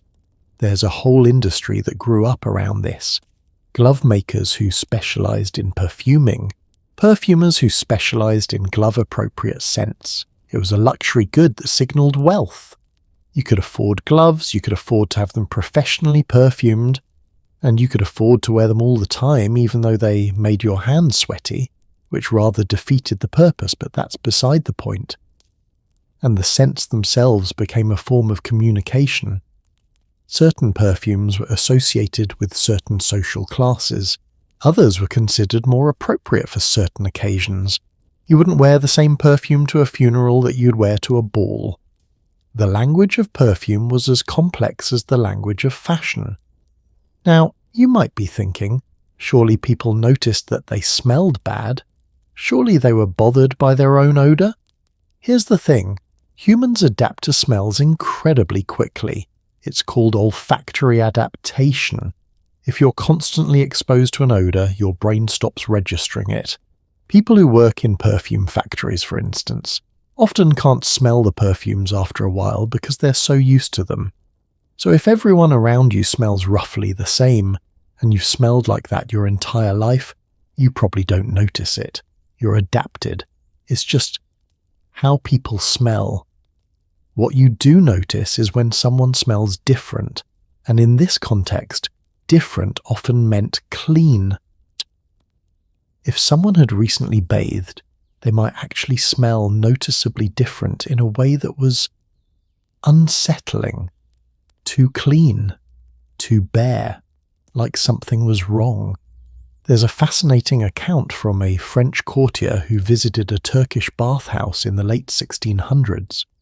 The Ottoman Empire had a strong bathing culture. Public bathhouses were common and regular bathing was considered important. This French visitor was amazed and somewhat horrified. He wrote that the Turkish people seemed obsessed with cleanliness, and that their excessive bathing made them weak and effeminate. The idea that regular bathing was somehow unmanly, somehow weakening, was genuinely believed. And this wasn't just prejudice. Well, okay, it was prejudice, but it was prejudice built on their medical understanding. They really thought that constant bathing would make you sick, would weaken your constitution. But let's talk about what this actually meant in practice. Because we're not just discussing abstract hygiene theory, we're talking about real people, living in real bodies, dealing with real consequences. Without regular bathing, skin conditions were rampant. Rashes, infections, boils, abscesses, these were just part of life. Wealthy people would treat these conditions with various ointments and potions, many of which contained mercury or lead or other toxic substances. So they were dealing with skin problems caused by not bathing, with treatments that often made things worse. Dental hygiene was also problematic. People did clean their teeth, usually with cloths and various powders, but without proper cleaning, tooth decay was universal. By middle age, most people, including wealthy people, had lost multiple teeth. Some tried to mask bad breath with perfumed mouth rinses or by chewing herbs, but it wasn't particularly effective. And then there were the more intimate problems. Lice and fleas were constant companions, even in the wealthiest households, even on the bodies of kings and queens. Marie Antoinette's elaborate hairstyles, which we discussed earlier, were breeding grounds for lice. But it wasn't just the hair. Body lice lived in clothing, particularly in the seams of garments that couldn't be easily washed. Wealthy people had servants whose entire job was to delouse them. They'd go through clothing seam by seam, cracking lice eggs between their fingernails. It was time-consuming, tedious work, and it was never really finished because new lice would always appear. There's a reason nitpicking became a term for overly detailed criticism. It comes from the practice of picking nits, lice eggs, out of hair and clothing, a constant, necessary, irritating task. Some people try to deal with the lice problem by coating their bodies in mercury-based ointments, because if there's one thing we've learned from history, it's that poison is always the answer. Spoiler, it wasn't the answer. The mercury didn't really work on the lice, but it did cause mercury poisoning in the people using it. Now I want to pause here and address something you might be thinking. But wait, didn't any of these people realize they could just bathe? Didn't anyone figure out that water and soap actually work? The answer is some did. There were always a few people who went against the prevailing wisdom, and interestingly, they were often considered weird, eccentric, or even a bit inappropriate for it.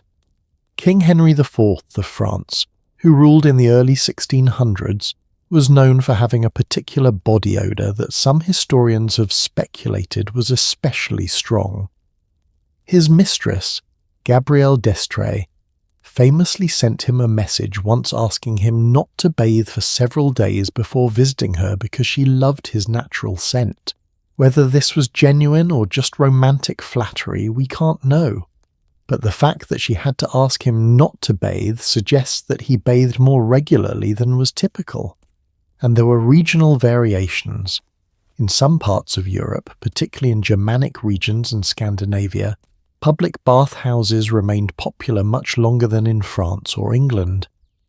These cultures maintained more of a connection to Roman bathing traditions, but even there, by the 16th and 17th centuries, bathhouse culture was in decline, partly due to concerns about disease and partly due to the association of bathhouses with prostitution and immorality. The Protestant Reformation didn't help matters either. Protestant reformers often condemned bathhouses as places of sin and depravity, and there was some truth to this. Many bathhouses did double as brothels, but the result was that in Protestant countries, even the limited bathing culture that existed largely disappeared. So perfume became not just a luxury, but a necessity. It was armour against your own body, against other people's bodies, against the general olfactory assault of pre-modern life. And the interesting thing is, this created a whole economic sector. Perfume makers in France, particularly in the town of Grasse in Provence, became incredibly wealthy and influential. Grasse had the perfect climate for growing flowers: jasmine, rose, lavender, and access to trade routes that brought exotic spices and animal ingredients from around the world. The perfume industry in Grasse employed thousands of people. It was one of the major exports of France, and it was built entirely on the premise that people didn't bathe and needed something to cover the smell. There's something almost beautiful about that in a strange way. An entire industry, an entire art form developed out of collective denial about basic hygiene, and the perfumes they created were genuinely sophisticated.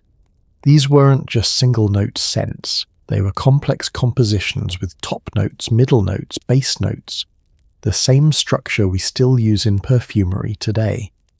Perfumers were artists, respected craftspeople. They created signature scents for noble houses the way designers create signature fashion today. Marie Antoinette had her own personal perfumer, a man named Jean-Louis Fargeon. He created custom scents just for her. One of her favourites was a blend of rose, jasmine and violet. Another included bergamot, orange blossom and a touch of musk. These weren't just random combinations. They were carefully composed to complement each other, to evolve over the course of hours as different notes faded or emerged.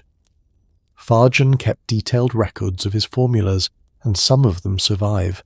A company in France has actually recreated some of Marie Antoinette's perfumes based on his notes. You can buy them today if you're curious what the Queen of France smelled like. Though I should note, she probably smelled like that perfume plus several months of not bathing, which is a rather different experience. The turning point came gradually. By the late 18th century, ideas about hygiene were starting to change. The Enlightenment brought new ways of thinking about the body, about health, about cleanliness. Some doctors began arguing that maybe, just maybe, washing yourself was actually beneficial. The discovery of germs and the development of germ theory in the 19th century completely transformed attitudes toward cleanliness. Suddenly it wasn't about miasma and humours and open pores, it was about bacteria and viruses, and suddenly bathing made scientific sense. Indoor plumbing helped too. It's one thing to argue that people should bathe more when bathing means hauling dozens of buckets of water, heating them over a fire, filling a tub, and then disposing of all that water afterwards. It's another thing entirely when you can just turn a tap. By the Victorian era, yes, the same era when people were eating arsenic, regular bathing had become the norm among the wealthy. Indoor bathrooms became a status symbol. Elaborate bathtubs, running water, even early versions of showers. Cleanliness became associated with morality, with civilization, with progress. And perfume? Perfume evolved. It stopped being armor and became accent. Instead of covering up body odor, it was meant to enhance your natural clean scent. Perfumes became lighter, more subtle. The heavy musk and civet gave way to fresher, more floral compositions. But here's what I find fascinating. We never really gave up on the idea that we need to smell like something other than ourselves. We just changed what we think we should smell like. Today, most people in developed countries bathe daily or even multiple times a day. We use soap, shampoo, deodorant, antiperspirant, body spray, perfume, scented lotions, scented hair products. The average person might use a dozen scented products in a single morning routine. We've swung from one extreme to the other, from never bathing and drowning ourselves in animal musk to bathing constantly and drowning ourselves in synthetic fragrances. And interestingly, we're starting to see a backlash. There's a growing movement of people who argue we bathe too much, that we're stripping away beneficial bacteria, that we're damaging our skin with excessive washing. Some dermatologists agree. They suggest that for many people, showering every day isn't necessary and might even be harmful. So maybe, just maybe, we're finding a middle ground somewhere between Louis XIV's 3 baths in a lifetime and the modern expectation of daily showers. But the perfume industry, that's not going anywhere. The global perfume market is worth over $50 billion a year. We're still spending enormous amounts of money to smell like something other than ourselves. We've just decided that we should smell like ocean breeze or cucumber melon or lavender vanilla instead of civet cat musk. The impulse is the same. We want to control how we smell. We want to present a scent that's crafted, chosen, intentional. Because in the end, smell is intimate. It's primal. It gets past all our rational defenses and hits us at an instinctive level. The way someone smells affects whether we're attracted to them, whether we trust them, whether we want to be near them. Louis XIV and his courtiers understood this. They might not have understood germ theory or proper hygiene, but they understood that scent was power, that the right perfume could mask weakness, project confidence, create an aura of sophistication and wealth. They were wrong about the bathing thing, very, very wrong. But they were right about perfume being important, and in a strange way I almost admire their commitment. They lived in a world where everyone smelled terrible by modern standards, and instead of giving up, instead of just accepting it, they turned it into an art form. They created an entire aesthetic around olfactory enhancement. They made not bathing into a luxury practice. That takes a special kind of confidence. Or maybe delusion. Probably both. But before we judge them too harshly, before we feel too superior about our modern hygiene, let me ask you something. How much do you spend on scented products? How many different fragrances are in your bathroom right now? How often do you apply deodorant, perfume, cologne, scented lotion, not because you actually smell bad, but just because you're supposed to? We're not drowning ourselves in civet musk anymore, but we're still spending billions of dollars and countless hours trying to smell like anything except what we naturally smell like. We've solved the hygiene problem, but we kept the perfume obsession. Different century, different scents, same basic insecurity about our own bodies. The more things change, as they say. Now we've explored how the wealthy covered up one kind of unpleasantness with perfume.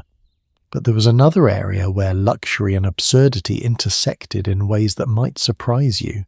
Because it wasn't just about personal hygiene or fashion or status symbols you could wear. Sometimes luxury was about the food, and not just any food. Food that was expensive, elaborate, and in many cases absolutely disgusting. Food that nobody in their right mind would actually want to eat, but that everyone pretended to enjoy because that's what wealth demanded. Let me tell you about the dinner parties where they served animals that were technically edible but practically inedible. Where presentation mattered infinitely more than taste. Where the point wasn't to feed people, it was to absolutely overwhelm them with excess. Welcome to the world of royal banquets, where swans were the least weird thing on the menu. Let me tell you about a dinner party that took place in Burgundy in the year 1454.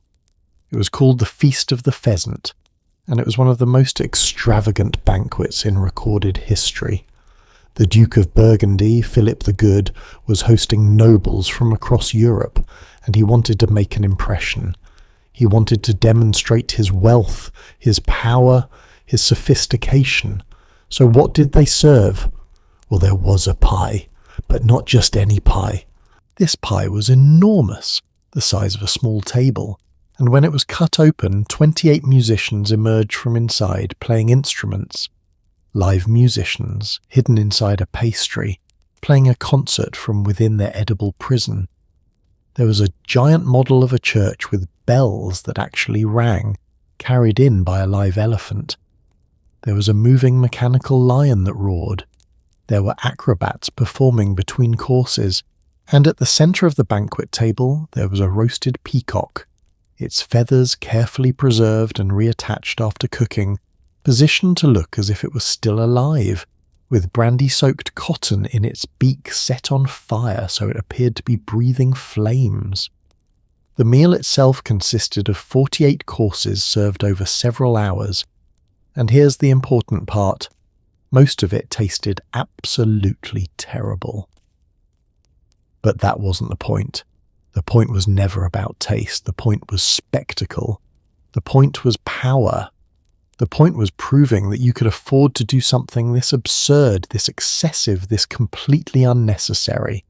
Welcome to the world of medieval and Renaissance banquets, where dinner wasn't just a meal. It was theatre. It was politics. It was a demonstration of wealth, so extreme it bordered on madness. Now, let's start with the peacock, because the peacock really captures everything that's strange and wonderful and ridiculous about historical luxury dining. Peacocks have been served at royal banquets since ancient Rome. They were considered the ultimate luxury food. Why? Not because they tasted good, they didn't.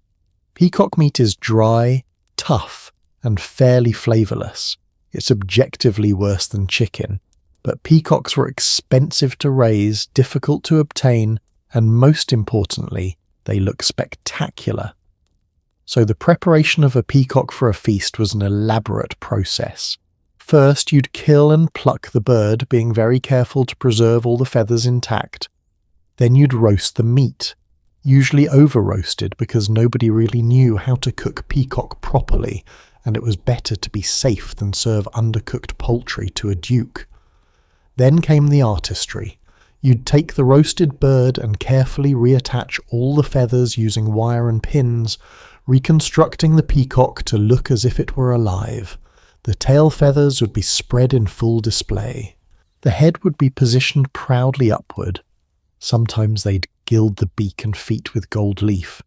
And as I mentioned, sometimes they'd put flammable material in the beak so the bird appeared to breathe fire. The peacock would then be carried into the banquet hall in a procession, often accompanied by music and ceremony.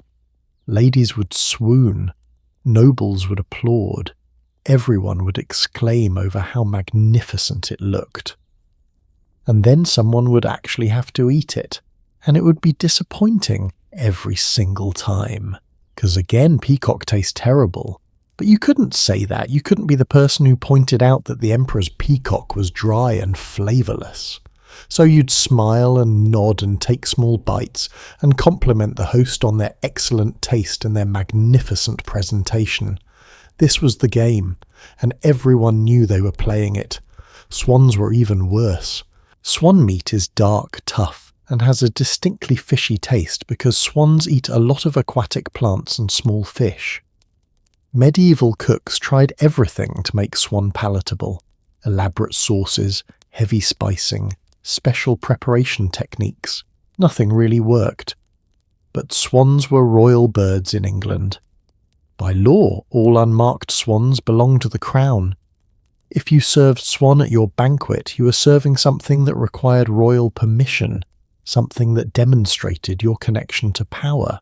So nobles served swan, and everyone pretended it was delicious, and the cooks probably went home and made themselves a nice chicken, because at least that actually tasted good. There's a medieval cookbook called Le Viandier from the 14th century that includes recipes for swan. The instructions are telling. The swan must be well larded, meaning covered in fat to keep it from drying out, served with a sauce so heavily spiced that you can't taste the meat, and garnished elaborately to distract from the actual eating experience. The recipe essentially admits that swan is bad by trying to cover up everything about it except the prestige. Now, you might be wondering, was all feast food this impractical? Did nobility ever just enjoy a good meal? The answer is complicated, because alongside the peacocks and swans, medieval and Renaissance banquets did serve genuinely delicious food. Roasted meats that were actually good. Beef, pork, duck, chicken. Fresh fish prepared simply. Elaborate pastries and desserts. The cooks working in royal kitchens were genuinely skilled. But the memorable dishes, the ones that got written about, the ones that people talked about for years afterward, those were always the spectacles. The impractical, the extravagant, the deliberately absurd. Let me tell you about subtleties. These were elaborate sculptures made from sugar, marzipan, or sometimes savoury ingredients like meat and pastry crafted to look like something else entirely. A castle, a forest scene, a battle tableau, biblical stories, political allegories.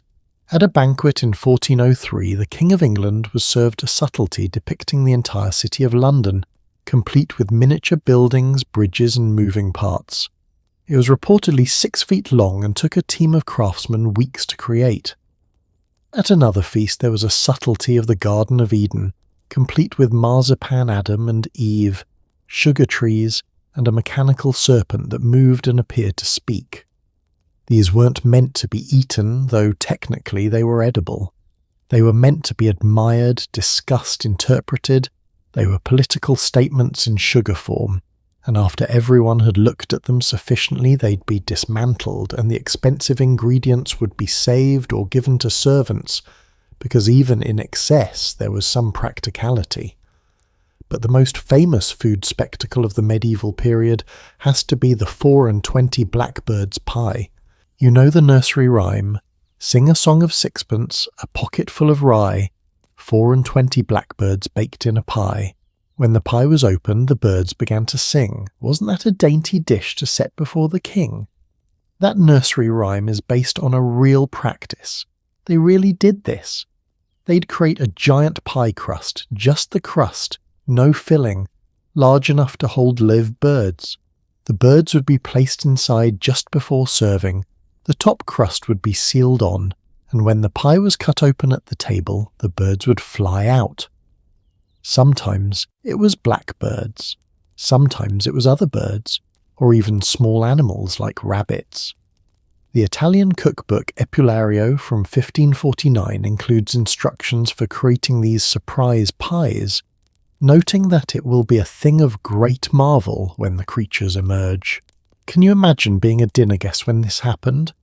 You're sitting there, probably already overwhelmed by the 8 previous courses, and suddenly someone cuts into a pie and 24 birds explode out of it, flying around the banquet hall, probably terrified and definitely pooping on everything.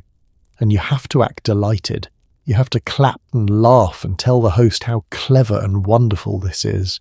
Because that's the performance, that's the game.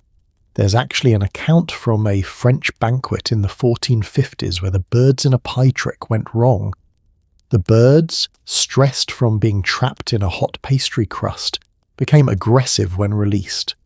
They attacked the guests, pecking at elaborate hairstyles and expensive clothing.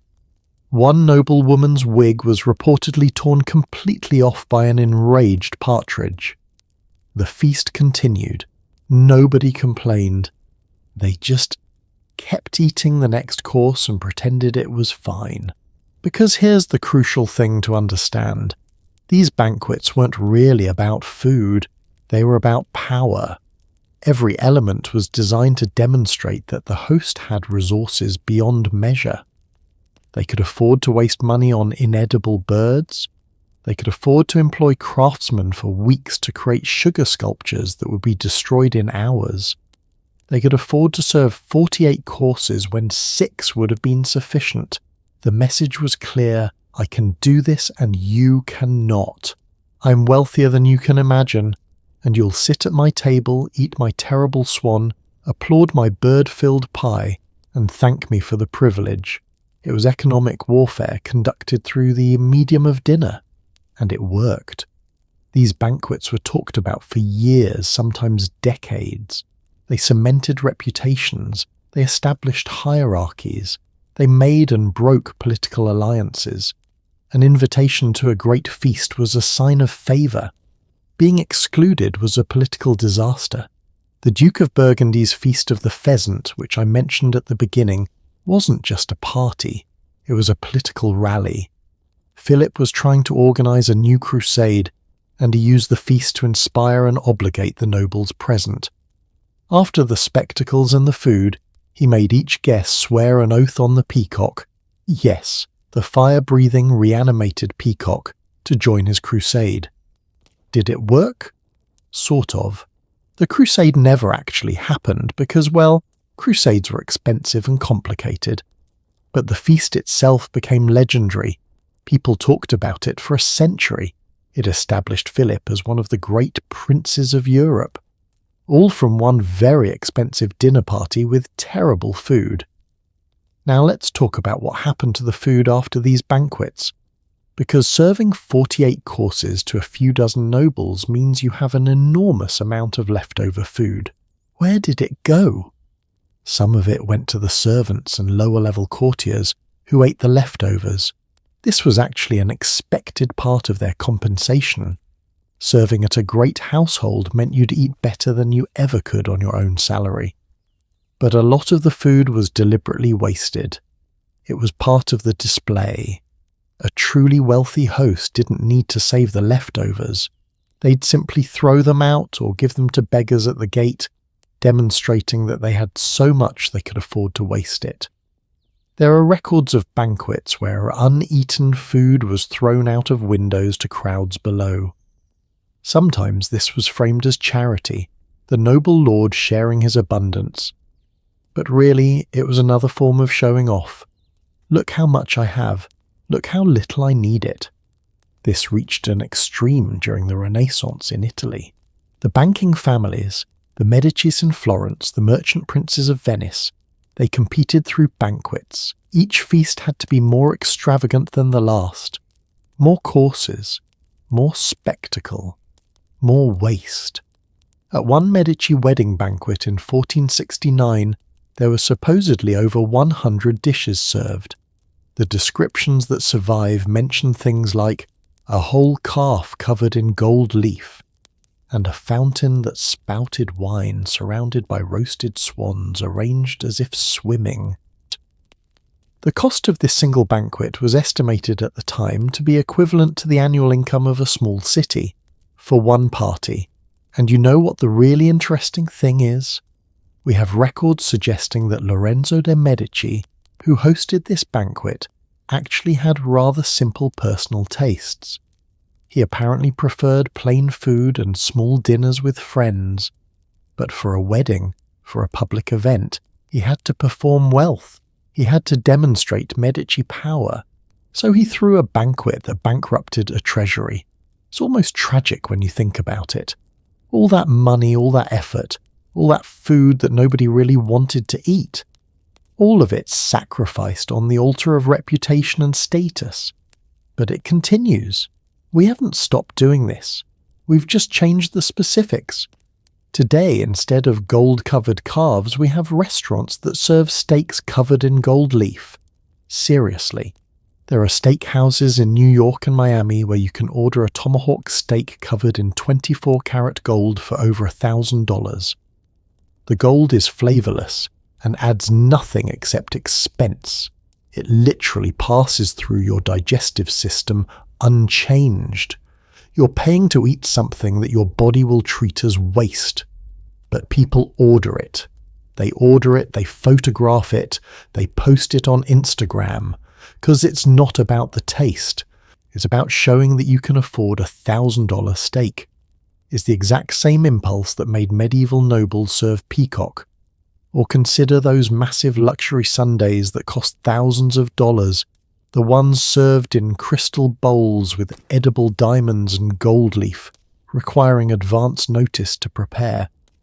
Nobody thinks they taste better than a $5 sundae from a regular ice cream shop. But that's not why people buy them.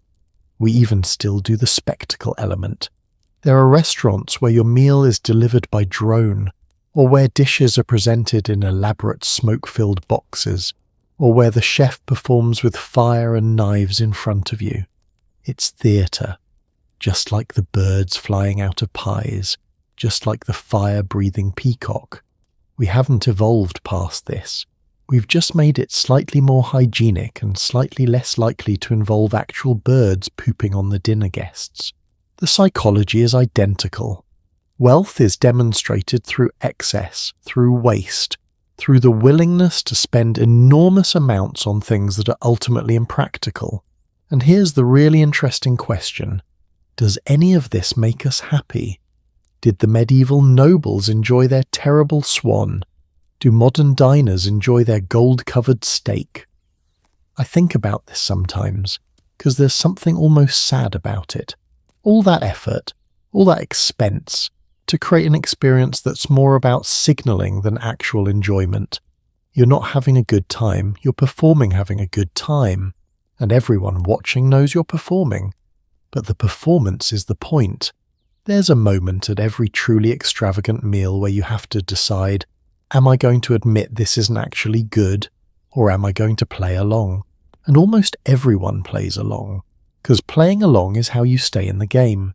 The moment you say, actually, this gold-covered steak tastes exactly like regular steak, or, you know what, swan is disgusting, you're out. You've broken the illusion. You've admitted you don't understand how wealth works. And wealth, it turns out, often works through collective pretending. We pretend the peacock tastes good. We pretend the $1,000 sundae is worth it. We pretend that Instagram-worthy food matters more than flavour. We pretend that luxury means better, when often luxury just means more expensive. The medieval nobles knew this. They were sophisticated enough to understand the game they were playing. They just decided that playing the game was worth the cost. And maybe, there's something almost admirable about that. About committing so fully to a performance that you'll eat terrible swan and smile and compliment the cook. About understanding that sometimes social cohesion requires collective fiction. Or maybe it's just ridiculous. Maybe it's always been ridiculous. Maybe we should all just admit that peacock tastes bad and gold-covered steak is a waste of money and those birds should never have been in that pie. But we won't. We'll keep doing it. 'Cause humans are weird and wealth is weirder, and sometimes the most expensive meal is the one that tastes worse but looks best. The Duke of Burgundy knew what he was doing. The peacock might have been dry, but the legend was delicious. And in the end, maybe that's what luxury food has always been about. Creating legends, creating stories, creating moments that people will talk about for years, even if nobody actually enjoyed the meal. Though I do wonder, did anyone at the end of that Feast of the Pheasant, after the musicians climbed out of the pie and the peacock finished breathing fire, and everyone swore their oaths, did anyone sneak into the kitchen and just make themselves a simple roasted chicken, something that actually tasted good? I hope so, I really do. So we've seen how the wealthy turned food into spectacle, how they served meals designed to impress rather than to satisfy. But there's another form of luxury that's even more physically demanding than eating terrible swan or wearing 20-inch platform shoes. We've talked about what the wealthy did to their feet, their hair, their faces, their diets. But there's one part of the body that hasn't come up yet. One part that was transformed, compressed, and quite literally reshaped by the demands of fashion. Let me tell you about what happened when breathing became optional, when the very act of drawing breath was sacrificed for the sake of a perfect silhouette. It's time to talk about corsets, and I promise you, the reality is so much stranger than you imagine. There's an X-ray from the early 1900s that I think about often. It shows the skeleton of a woman who wore tightly laced corsets for most of her adult life. And what you see is disturbing. Her ribcage isn't the normal barrel shape that human ribs are supposed to form. Instead, it's compressed into an hourglass. The lower ribs, the floating ribs that are supposed to protect your organs, are bent inward at sharp, unnatural angles. Some of them overlap. Her liver, which you can see the shadow of in the X-ray, has been pushed down and to the side, compressed into a space about half its normal size. Her intestines are crushed upward. Her lungs have limited space to expand. This woman reshaped her skeleton, permanently, irreversibly. Her bones, which grew during her teenage years while she was wearing progressively tighter corsets, formed around the constriction. Her body literally grew into a shape designed by clothing. And here's the thing that makes this image even more haunting. This wasn't rare. This wasn't an extreme case. This was what was expected. This was what beauty required. Let me take you back to understand how we got here.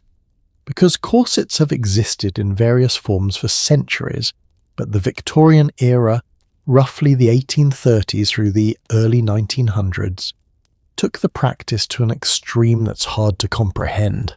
The ideal Victorian woman was supposed to have an hourglass figure, but not just any hourglass. The waist needed to be impossibly tiny, ideally between 16 and 18 inches around.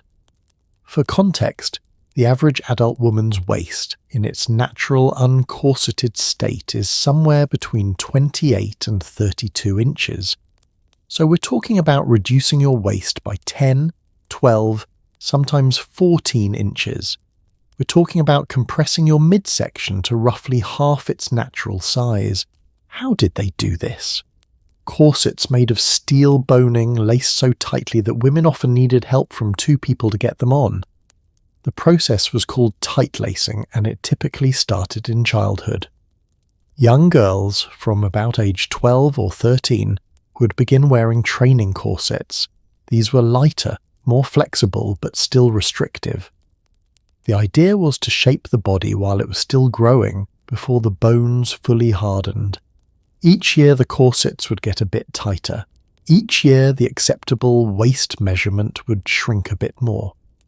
By the time a girl reached marriageable age, 16, 17, 18, her body had literally been moulded into the desired shape.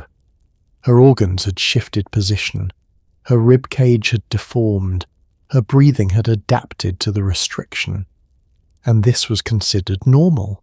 This was considered proper. This was what distinguished a refined lady from a common woman who had to breathe properly to do physical labour. Now let me tell you about Ethel Granger. She's not Victorian. She lived in the 1900s and only died in 1982. But she represents the extreme end of what tight lacing could achieve. Starting in 1929, at her husband's encouragement, Ethel began wearing corsets 24 hours a day. She wore them while sleeping. She wore them while bathing, or rather, she didn't bathe properly because you can't really wash while wearing a corset. Over the course of decades, she reduced her waist from 23 inches down to 13 inches. 13. That's roughly the circumference of a standard dinner plate. The Guinness Book of World Records recognized her as having the smallest waist in the world. Ethel claimed she was comfortable. She gave interviews talking about how natural it felt, how she couldn't imagine life without her corset. But the photographs tell a different story. In pictures from her later years, you can see the strain in her posture, the way she stands slightly hunched because her spine has been permanently curved. You can see that she's thin, not naturally thin, but thin in that hollow way that suggests malnutrition, because there's only so much you can eat when your stomach is compressed to a fraction of its normal size. Ethel Granger is an extreme example, but she illuminates what Victorian women were going through on a slightly less dramatic scale. Because the goal wasn't just to look slim. The goal was to look physically impossible, to have proportions that couldn't exist naturally, to prove that you had the resources, the time, the discipline to reshape your very body. Let's talk about the medical consequences, because they were extensive and well documented, even at the time. First, breathing. When you compress the rib cage, the lungs can't fully expand. Victorian women existed in a constant state of mild oxygen deprivation. This is why fainting was so common among fashionable ladies. It wasn't just performative feminine delicacy, though there was some of that. It was actual fainting from lack of oxygen. Fainting couches became a standard piece of furniture in Victorian homes. These were specialized sofas designed so that when a woman inevitably passed out from her corset being too tight, she'd have somewhere to collapse gracefully. Think about that. They invented furniture specifically to catch fainting women rather than just not wearing the corsets that made them faint. The medical term that developed was the vapors, a supposedly feminine affliction that caused lightheadedness, weakness, and fainting spells. We now understand this was just chronic oxygen deprivation from wearing corsets laced so tight you couldn't breathe properly, but at the time, it was treated as a mysterious feminine condition that proved women were delicate creatures who needed male protection. Second, digestion. When you compress the stomach and intestines, eating becomes difficult. Many tightly corseted women could only eat small amounts at a time.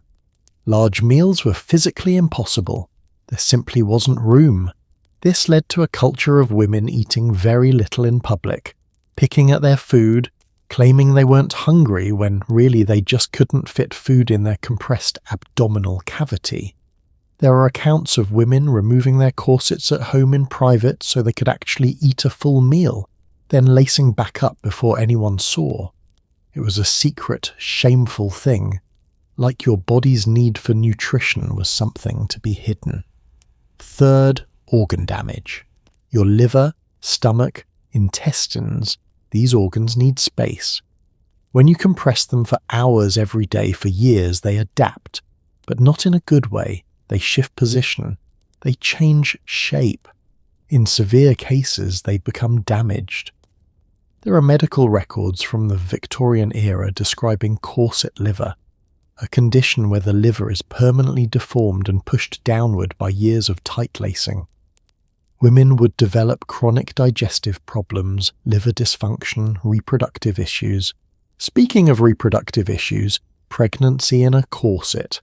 Yes, this was a thing. Some women continued wearing corsets even while pregnant, though usually they'd switch to maternity corsets that were slightly less restrictive. but the pressure on the developing fetus, the restriction of blood flow, the compression of the uterus. We now know this was dangerous for both mother and baby. There are documented cases of Victorian women who had multiple miscarriages, and when autopsies were done after their deaths, doctors found their reproductive organs had been permanently damaged by years of corset use. But perhaps the most disturbing consequence was the skeletal deformation.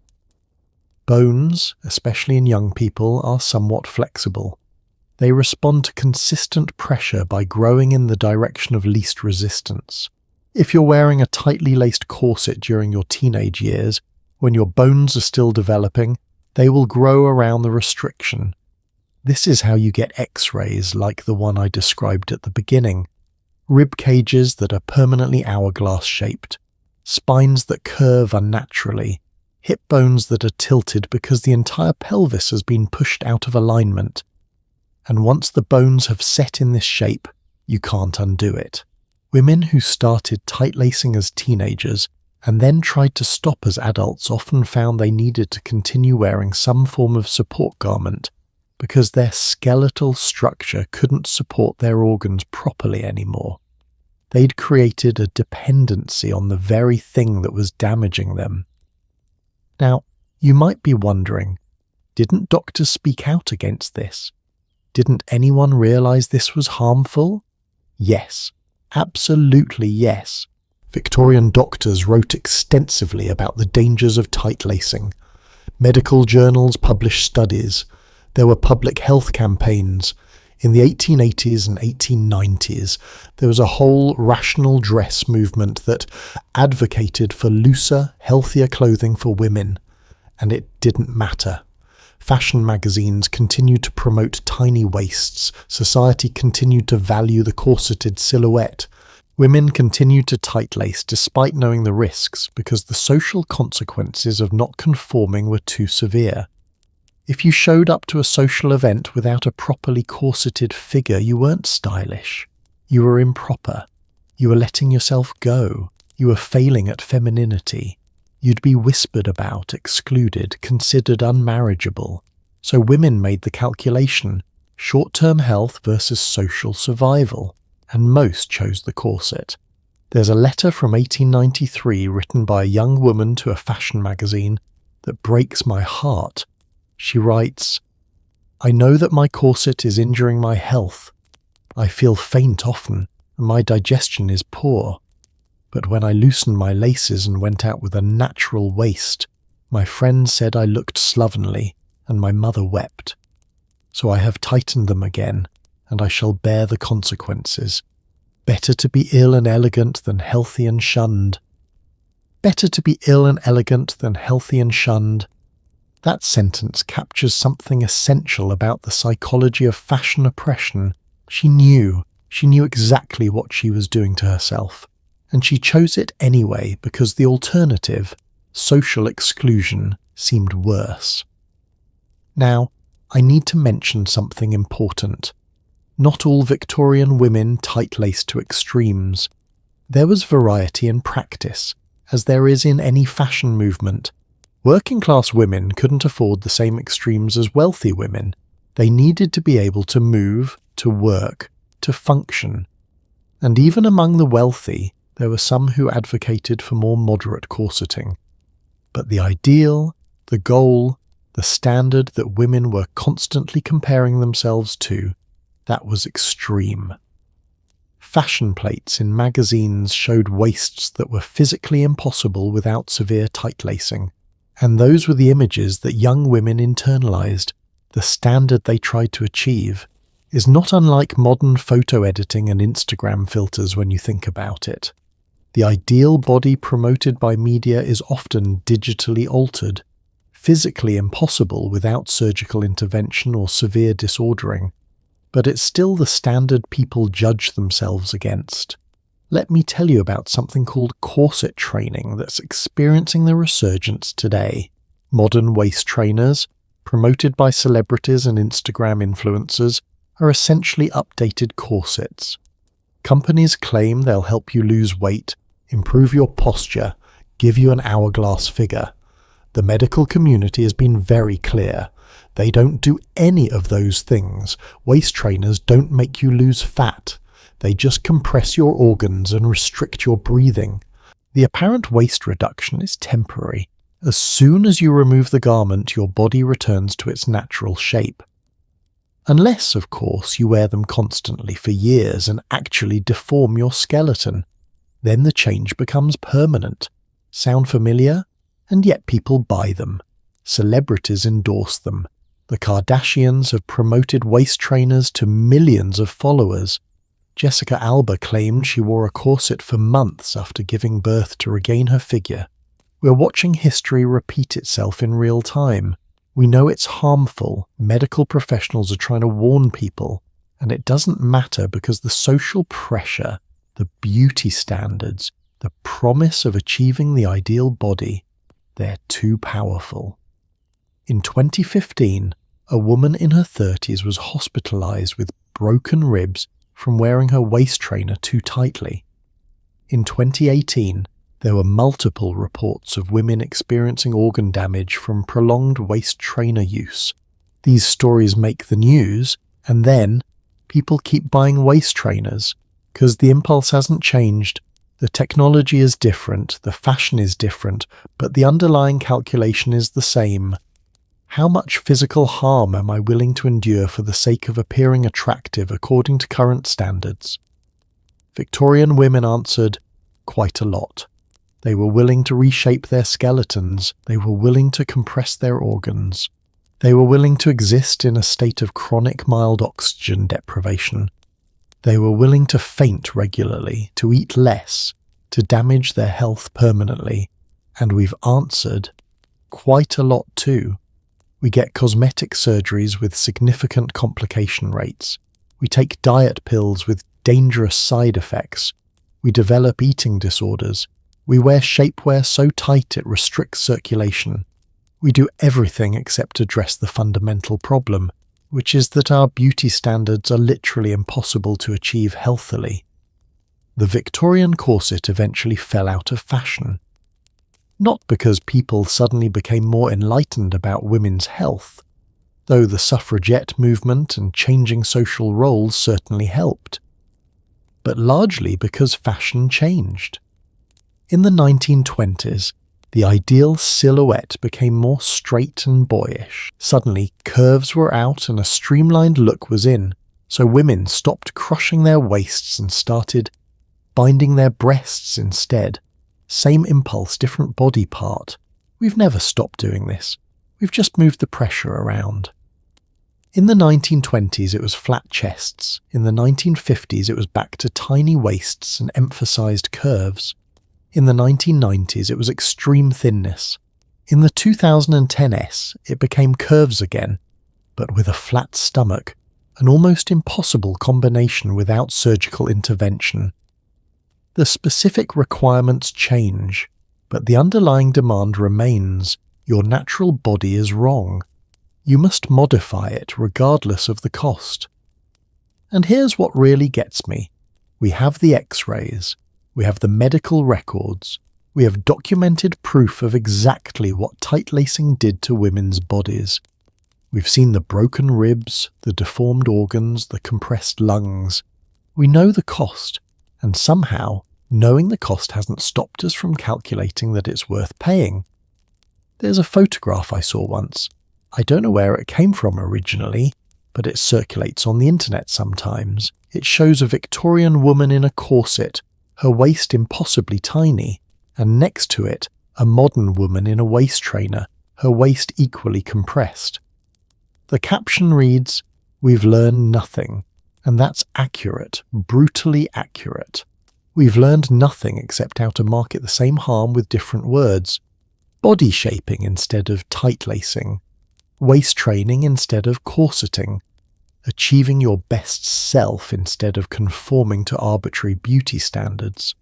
The language changes, the damage doesn't.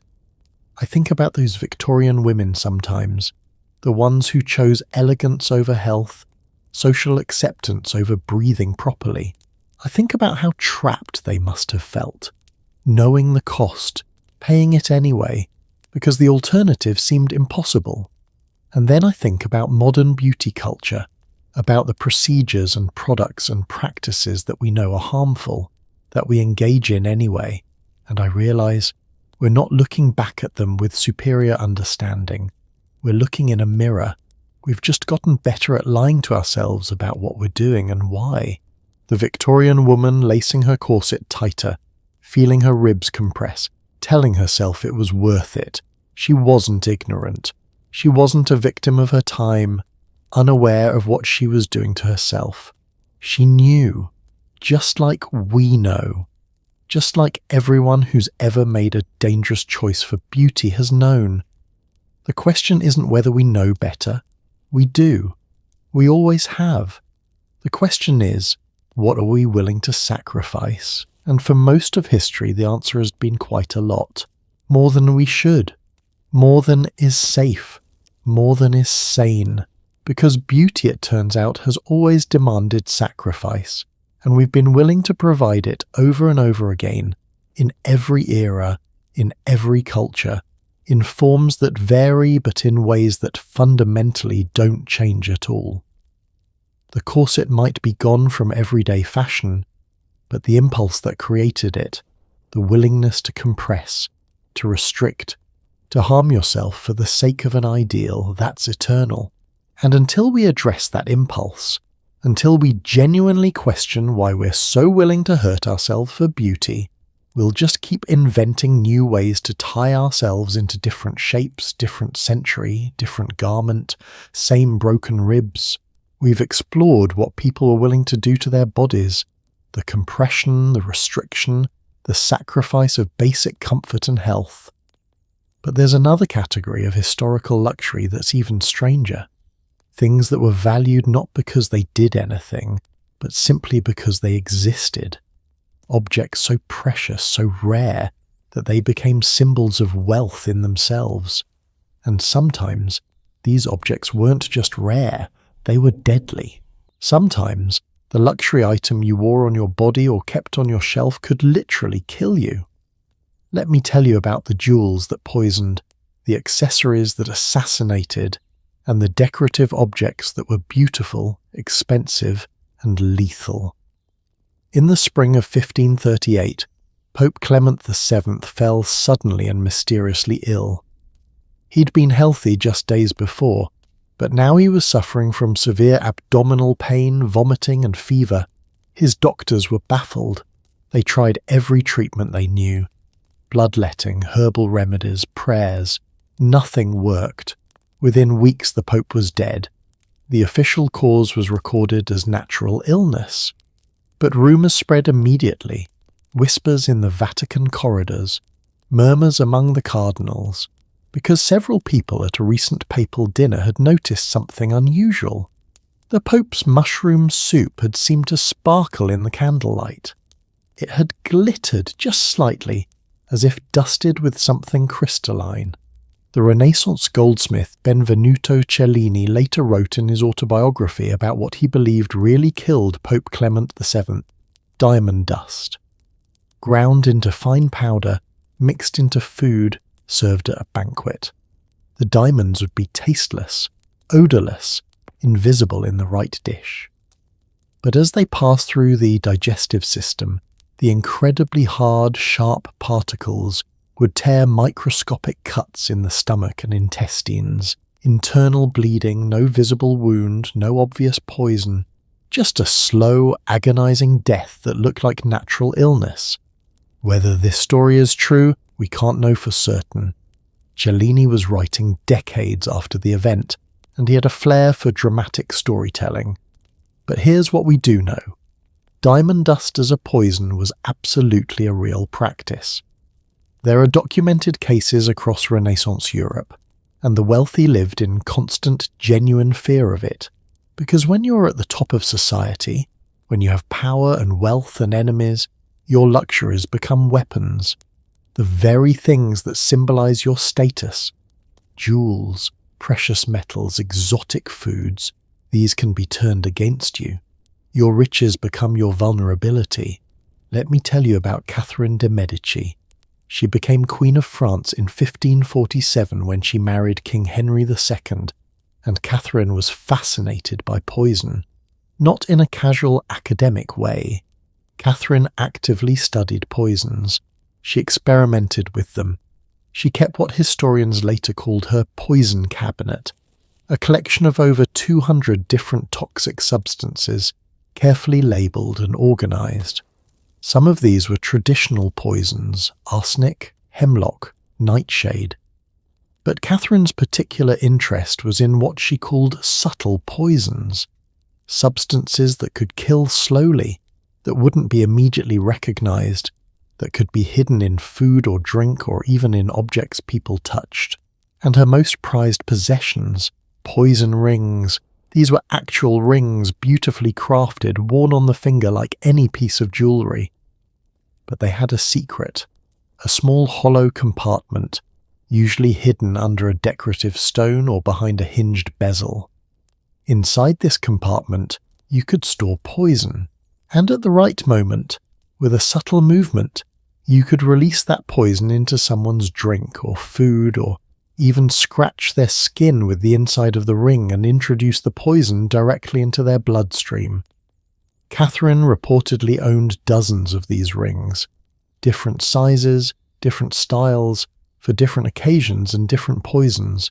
Some were elaborate, obviously valuable, meant to be noticed and admired, which meant no one would suspect their true purpose. Others were simpler, more easily overlooked. There's a ring in the Medici collection in Florence that's believed to be one of Catherine's poison rings. It's a beautiful piece. Gold, with a large emerald mounted on top. But when you examine it closely, you can see that the emerald lifts up on a tiny hinge. Underneath is a small cavity, just large enough to hold a few drops of liquid or a pinch of powder. Did Catherine actually use these rings to poison people? Almost certainly yes, though proving specific cases is difficult. We know she had political enemies who died mysteriously. We know she had both the means and the motive, and we know that poison rings were found in her possession after her death. But here's what's really interesting. Poison rings weren't just Catherine's eccentricity. They were relatively common among the European nobility. Having a poison ring was like insurance, a last resort, a way to maintain power or protect yourself or eliminate threats. And sometimes it wasn't even about murder. Some people kept poison in their rings for themselves, as a suicide option if they were ever captured or faced torture or political disgrace. Having control over your own death was considered better than letting enemies control it. There's something almost beautiful about that in a dark way. A piece of jewellery that's simultaneously an ornament and a weapon and an escape route, all hidden in plain sight. Now, let's talk about another kind of deadly luxury, radium jewellery. In the 1920s and 1930s, radium was all the rage. It had just been discovered by Marie Curie, and people were fascinated by this substance that glowed in the dark. Radium was added to everything: paint, cosmetics, health tonics, and jewellery. Radium jewellery was exactly what it sounds like. Necklaces, bracelets, rings, brooches, all containing actual radioactive material. They'd glow with a soft green light in darkness.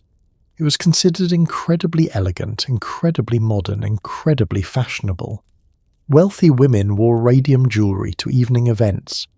The jewellery would glow against their skin in the dim lighting, creating an ethereal, otherworldly effect. It was mysterious, it was scientific, it was the height of sophistication. It was also, of course, extremely dangerous. We now know that radium exposure causes cancer, radiation poisoning, and a particularly horrific condition where your jawbone literally rots away. But in the 1920s, radium was marketed as healthy. Companies claimed it had healing properties. There were radium health spas where you could drink radium-infused water. There were radium suppositories, radium toothpaste, radium cosmetics. The most famous victims of radium exposure were the radium girls. Young women who worked in factories painting watch dials with radium paint. They were told the paint was harmless, told to lick their brushes to keep a fine point. Many of them died horrible deaths in their 20s and 30s, their jaws disintegrating, their bones crumbling. But radium jewellery was different from the watch factory work. The exposure was less direct, less intense. Women who wore radium jewellery probably didn't receive enough radiation to cause immediate obvious harm. But long-term, chronic low-level exposure, that's a different question. There's no systematic study tracking what happened to women who regularly wore radium jewellery in the 1920s and 30s, but cancer rates among wealthy women of that era were notable, and we can't help but wonder, how many cases were caused by the glowing necklace they wore to parties, the radiant brooch they never took off? They thought they were wearing the future. They were actually wearing death, just slowly enough that they couldn't see the connection. Do you know what's eerily similar? Modern concerns about certain types of jewellery containing lead, cadmium or other toxic metals. Cheap fashion jewellery, particularly pieces imported from countries with less strict regulations, has been found to contain dangerous levels of these substances. Children's jewellery especially. There have been multiple recalls, but even expensive jewellery isn't always safe. Some gemstones are naturally radioactive. Diamonds, ironically, can sometimes contain trace radioactivity.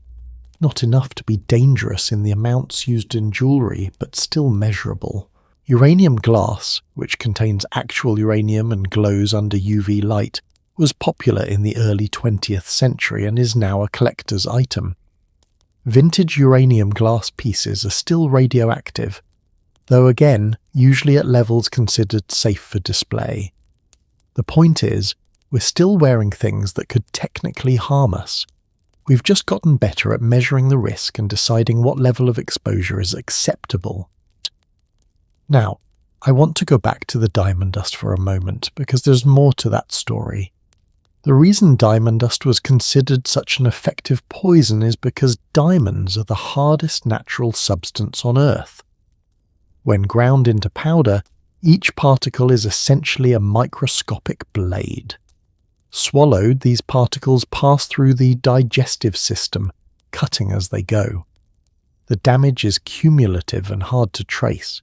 The victim doesn't die immediately. It takes days or weeks of internal bleeding. And here's the darkest part. Diamonds were so valuable that using them as poison was itself a status symbol. You had to be extremely wealthy to literally throw away diamonds by grinding them into powder. So diamond dust poisoning wasn't just murder, it was a statement. It said, "I'm so rich that I can waste precious gems just to kill you." There are accounts from Renaissance Italy of nobles competing over who could afford to poison their enemies with the most expensive substances. It wasn't enough to kill someone. You had to kill them expensively, ostentatiously. Your choice of poison became part of the message. Can you imagine that mindset? Or even murder becomes a luxury flex. But wait, it gets stranger. Because sometimes the jewellery itself was the point, and the poison was almost secondary. Let me tell you about memento mori jewellery. Jewellery designed to remind the wearer of death. This was hugely popular in the Victorian era, and it often incorporated actual death into the design. Mourning jewellery made from the hair of dead loved ones, lockets containing photographs of corpses, rings engraved with skulls and the phrase memento mori, remember you must die. And sometimes, this is where it gets relevant to our story, these pieces contained actual poison, either as a symbolic element or as a practical one. There are documented cases of Victorian mourning jewellery that contained small amounts of arsenic. Whether this was intentional, the wearer wanted the option of suicide if life became unbearable after their loss, or whether it was contamination from the arsenic-based preservatives used on the hair, we often can't tell. But either way, people were wearing poison as jewellery, as a memorial to death, In a cultural practice that somehow combined grief and danger and luxury into a single object. The Victorians had such a complex, elaborate culture around death and mourning. Wearing jewellery made from your dead loved one's hair was considered beautiful, romantic, appropriate. It was a way to keep them close. And if that jewellery also happened to contain poison, well, that just added another layer of meaning, didn't it? Death and remembrance and the ever-present possibility of joining them.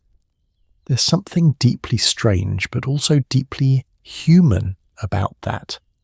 The desire to keep the dead close, the fear of death, the fascination with death, the luxury built around death, all wrapped up in a piece of jewellery you could wear on your finger. Now let's talk about something that's not quite poison but is equally dangerous. Gem-setting practices that harm the jewellers more than the wearers. Throughout history, creating fine jewellery was actually a health hazard for the craftspeople involved. In the 18th and 19th centuries, jewellers commonly used mercury in the process of gilding metal. Mercury vapour is extremely toxic, and jewellers working in small enclosed workshops would breathe it constantly. Many developed Mad Hatter's disease, the same mercury poisoning that affected hat makers who used mercury in felt production. Jewellers also worked with lead solder, arsenic-based compounds for certain types of metalwork, and various toxic substances for cleaning and polishing gems. The life expectancy of a working jeweller was significantly lower than the general population. They were creating objects of beauty and luxury, objects that would last for generations, while slowly poisoning themselves in the process. So the wealthy wore jewellery that might contain poison, but the people who made that jewellery were definitely being poisoned just by doing their jobs. There's an uncomfortable parallel to modern fast fashion and manufacturing conditions. The people making luxury goods often suffer so that wealthy consumers can enjoy the products. Different century, different specific hazards, but the same basic dynamic. Luxury is built on hidden costs paid by people we don't see. Let me tell you one more story, because this one's almost too perfect. In 1867, Napoleon III of France hosted a banquet for the King of Siam. This was meant to be the ultimate display of French wealth and sophistication. And for the centrepiece, Napoleon had commissioned a special dessert, a sculpture made entirely of sugar representing a scene from French history, and the entire thing was covered in real gold leaf and dusted with, you guessed it, diamond dust. The diamond dust was for decoration, not for poisoning. It made the dessert sparkle in the candlelight, gave it an otherworldly, magical appearance. It was beautiful. It was extravagant. It was completely inedible. The guests admired it, exclaimed over it, took turns walking around it to see it from different angles. And then they ate other desserts, because you couldn't actually eat the diamond-dusted sugar sculpture without risking internal lacerations. So Napoleon III created a dessert so luxurious it was dangerous, so expensive it couldn't be consumed, so beautiful it could only be looked at. A perfect metaphor for a certain kind of luxury, the kind that's divorced from function, that exists only to display wealth, that becomes actively harmful if you try to actually use it. Do you know what the modern equivalent is? Those over-the-top Instagram desserts covered in gold leaf, the $1,000 sundaes, the champagne with gold flakes floating in it. You're paying enormous amounts of money to consume something that adds nothing to the flavour, provides no nutritional value, and fun fact, gold leaf isn't digestible. It passes through your system unchanged. You're literally eating money and then excreting it, but it makes for great photos. It signals wealth. It creates social media content. Same impulse as Napoleon's diamond-dusted dessert, just with different technology. We haven't gotten smarter about luxury. We've just gotten better at hiding the dangers and documenting the excess. The poison rings are gone, but the impulse to turn jewellery into weapons or status symbols so extreme they might as well be weapons, that hasn't gone anywhere. The radium jewellery is gone, but we're still wearing things without fully understanding their long-term effects. The diamond dust desserts are gone, but we're still paying to eat inedible gold, different objects, same psychology. And here's what keeps me up at night. The people wearing poison rings knew what they were doing. Catherine de' Medici deliberately collected poisons. She understood the danger. She chose it anyway because the power it gave her was worth the risk. The women wearing radium jewellery didn't know. They thought they were being sophisticated and modern. They had no idea they were harming themselves. They trusted that something sold as fashionable and elegant couldn't possibly be dangerous. Which is worse? Choosing danger knowingly or being sold danger disguised as luxury? I honestly don't know. What I do know is that luxury has always had a dark side, sometimes literally poisonous, sometimes metaphorically toxic, sometimes just absurd and wasteful in ways that become harmful when you really think about them. Your diamonds could be ground into powder and used to kill you. Your jewellery could be slowly irradiating you. Your dessert could contain actual weapons-grade sharp particles disguised as decoration. Your status symbols could be status weapons, and somehow, knowing this, we keep creating new luxuries, new ways to signal wealth, new objects that are beautiful and expensive and, if you look at them the right way, kind of terrifying. Catherine de' Medici's poison cabinet has been lost to history, but the impulse that created it, the understanding that luxury and danger can coexist, that power sometimes requires accepting risk, that the most beautiful things can be the most deadly, that's eternal. We just don't call them poison rings anymore. We call them vintage pieces with historical significance, and we put them in museums behind glass, where they can't hurt anyone. But the new versions, the modern equivalents, those are still out there. Still being worn, still being sold, still glittering in the light, beautiful and expensive and potentially harmful, in ways we won't understand until years from now. Makes you wonder what our descendants will say about us, what they'll look at from our era and think, how could they wear that, use that, pay money for that? Didn't they know? And the answer, of course, will be, some of us knew. Some of us didn't, and all of us decided it was worth it. 'Cause it looked good, 'cause it signalled status, because everyone else was doing it, because luxury demands sacrifice, and sometimes that sacrifice is measured in slow poison, in cumulative damage, in risks we accept because acknowledging them would mean giving up things we've decided we need. Different century, different poison, same calculation. But jewellery wasn't the only category of luxury objects that were more about display than function. Because while the wealthy were wearing poison rings and radium necklaces, they were also furnishing their homes with objects so valuable they couldn't actually be used. Why have a chair you can sit in when you could have a chair made of solid silver that's too heavy to move and too precious to actually use? Why have practical furniture when you could have furniture that's essentially sculpture? Beautiful, expensive, and completely pointless. Let me tell you about the rooms full of things that were too valuable to touch. Walk with me through Versailles in the year 1682. Not the Versailles you can visit today, the museum version with velvet ropes and tour groups. No. I want you to see it as it was at the absolute peak of its glory when Louis XIV had just moved his entire court there permanently, when every room was designed to make visitors feel simultaneously awed and inadequate. You're walking through the Gallery of Mirrors. You've heard about this room. Everyone in Europe has heard about this room, but nothing has prepared you for what you see.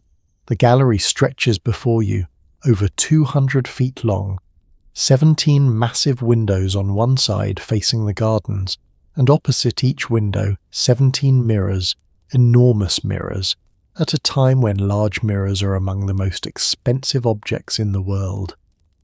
The ceiling is covered in paintings glorifying Louis XIV's military victories. Chandeliers hang overhead, waiting for nightfall when hundreds of candles will make the entire space glow. But what stops you in your tracks, what makes you actually gasp out loud, is the furniture. Every piece, and I mean every single piece, is made of solid silver. Chairs, tables, console tables, mirror frames, large decorative urns, candelabras, even planters for orange trees. All silver. Not silver-plated, not silver inlaid. Solid. Silver. You approach one of the chairs. It's beautifully crafted, covered in intricate decorative reliefs, scenes from mythology, floral patterns, the king's monogram. You reach out to touch it, and a courtier politely but firmly stops you. This furniture isn't for sitting, it's for looking at, for being impressed by, for going home and telling everyone about so they know just how wealthy the French king is. You ask, because you can't help yourself, how much one of these chairs weighs. The courtier smiles. Over 200 pounds, he says.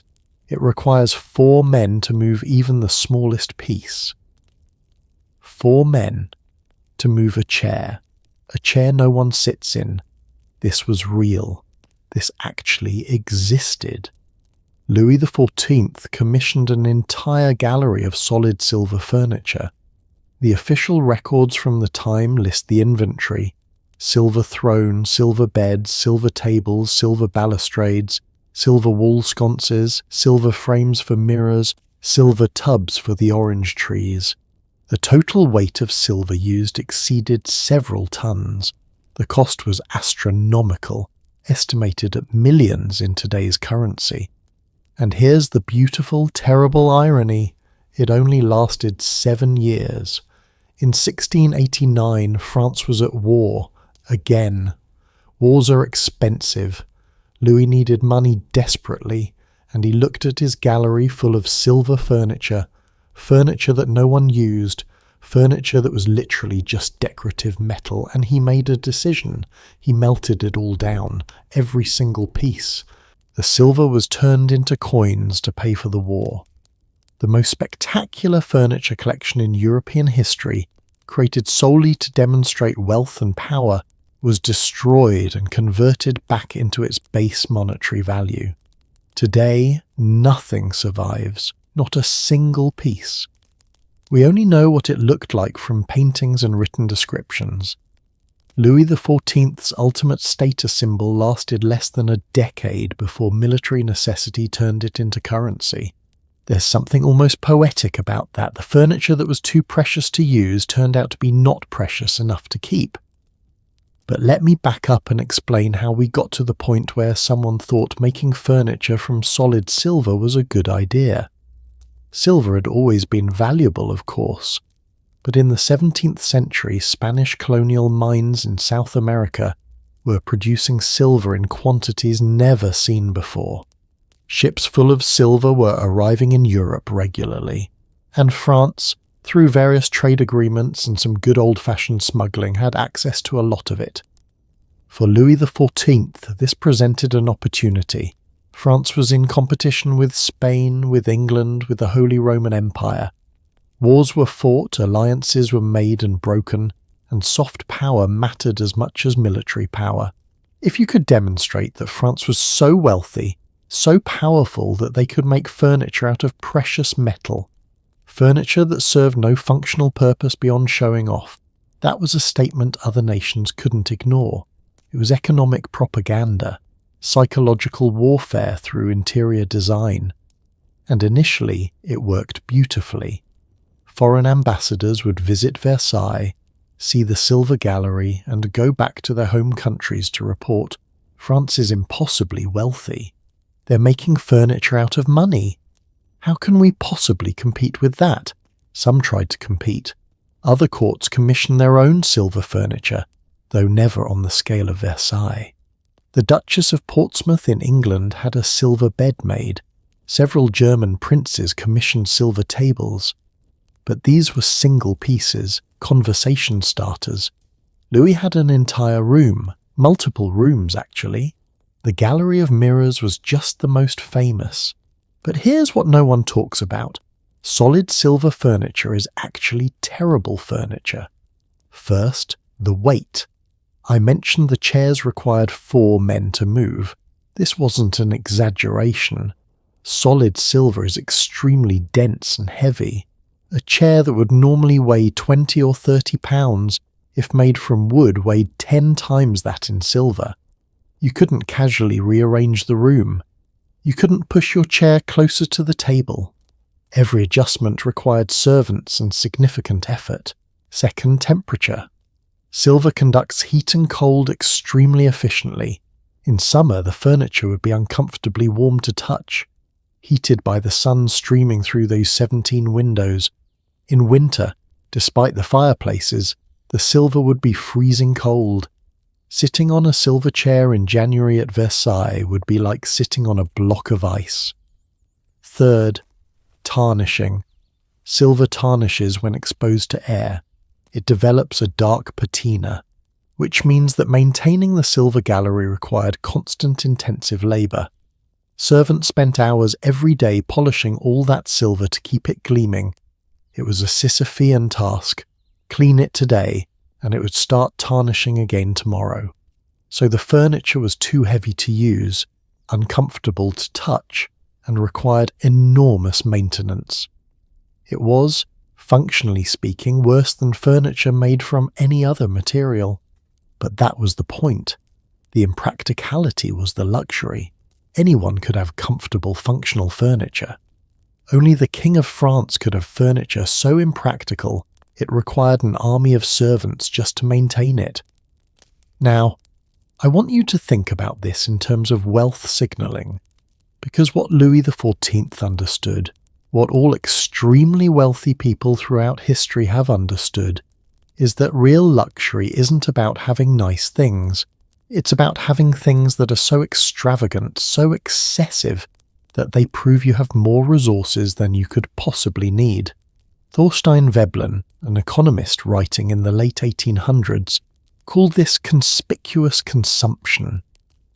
The idea is that wealthy people don't just buy things because they need them, or even because they want them.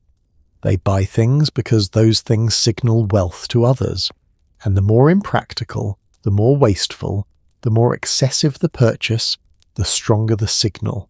A comfortable chair signals nothing except basic sense. A chair made of solid silver that's too heavy to move and too cold to sit on.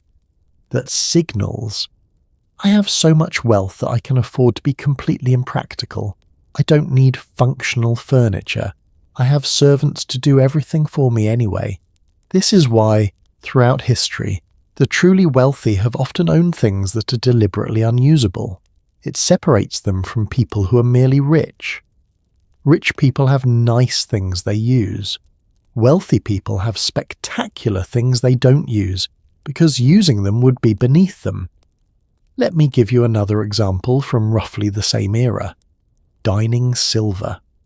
Wealthy households in the 17th and 18th centuries would have enormous silver dining services. Sets of plates, bowls, serving dishes, utensils, all solid silver, often weighing hundreds of pounds total. And here's the thing, they rarely used them. Why? Because using silver plates for actual eating meant they'd get scratched, dented, tarnished by food acids. The silver would need constant repolishing. It was much more practical to use porcelain or even pewter for actual dining. So the silver dining services would be displayed, shown to guests, inventoried and listed in household accounts. But for actual daily meals, even fancy dinner parties, the family would use different dishes. The silver was too valuable to risk damaging with something as mundane as food. Again, you own something too valuable to use. That's the flex. There's an account book from an English noble household in 1685 that lists their silver holdings, over £500 of silver plate. The same account book notes that for a major banquet they hosted, They borrowed additional porcelain serving dishes from a neighbour because they didn't want to risk damaging their silver. They had silver dishes. They chose not to use them. They borrowed inferior dishes instead, because the silver was more valuable as a display of wealth than as functional tableware. Do you see the absurdity? But also, do you see the logic? Once you accept that the point of luxury isn't utility, it all makes perfect sense. Perverse sense, but sense nonetheless. Now back to Versailles.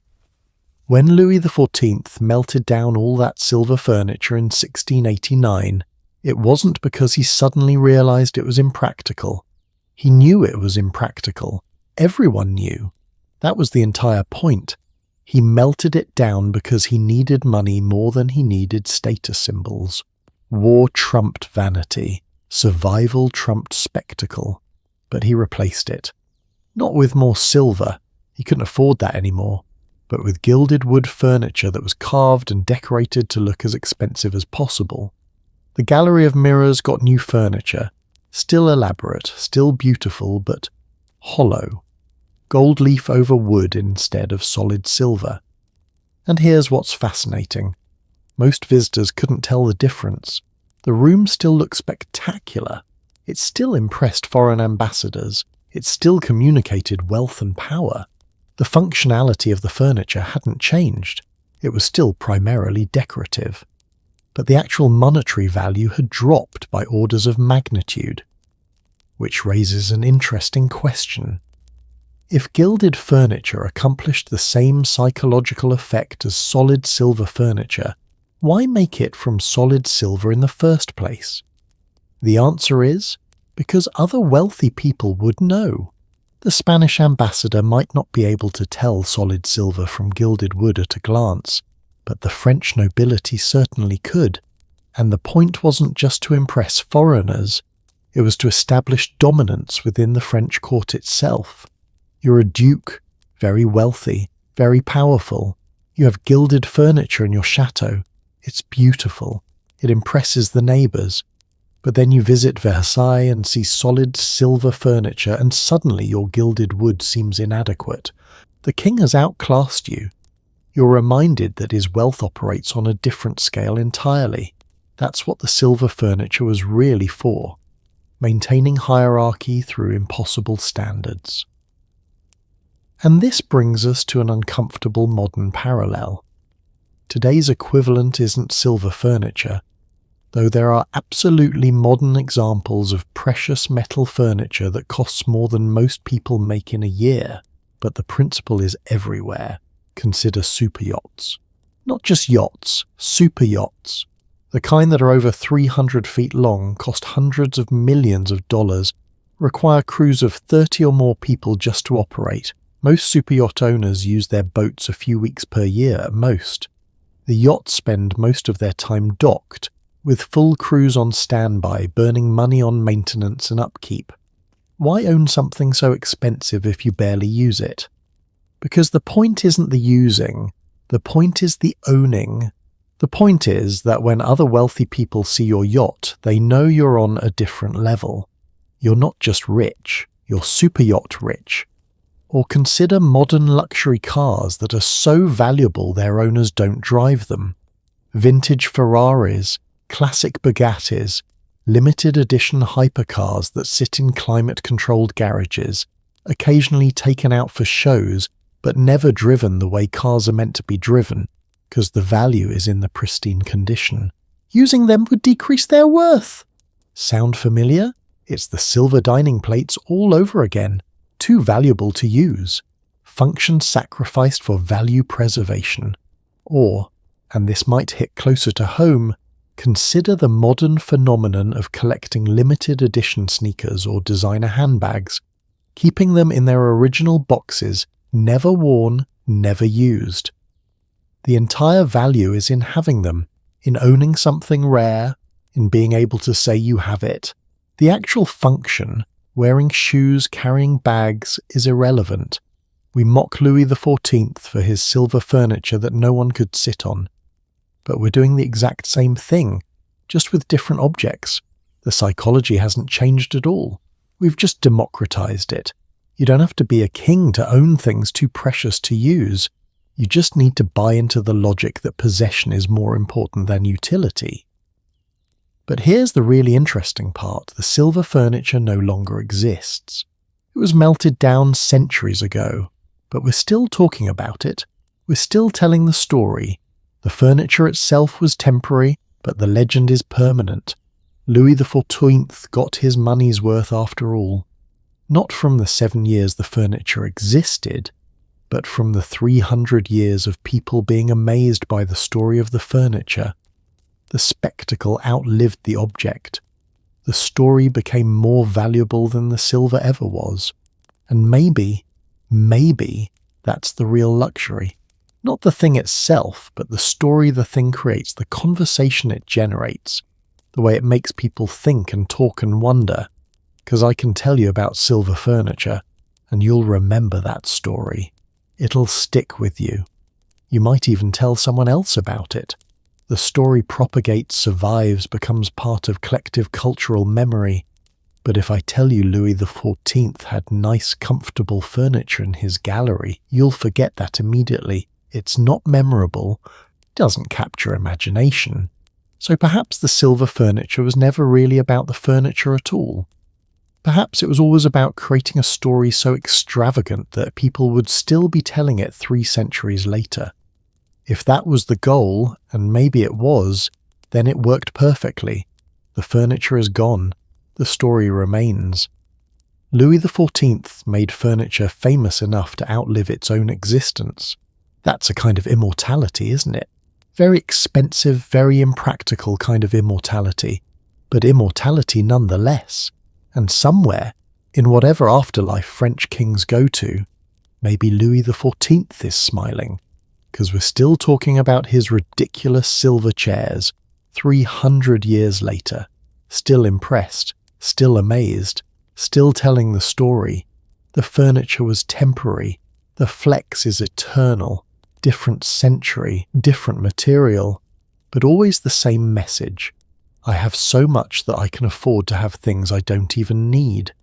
I can make furniture from money. I can own objects too valuable to use. I can be so wealthy that practicality becomes irrelevant. And you, standing in my gallery, looking at my unusable furniture, you'll know your place. You'll understand the hierarchy. You'll be reminded that my wealth operates on a scale you can't even imagine. That's what the silver furniture was. That's what super yachts are. That's what any luxury object you can't or won't use is. It's not furniture. It's not transportation. It's not utility. It's a message. Always has been. Louis XIV just happened to make his message out of several tons of silver, and then melted it when he needed the money more than the message, which honestly is probably the most practical thing he ever did with it. So we've journeyed through the strangest luxuries of history, from shoes you couldn't walk in to furniture you couldn't sit on, from poison you'd eat to jewels that would kill you.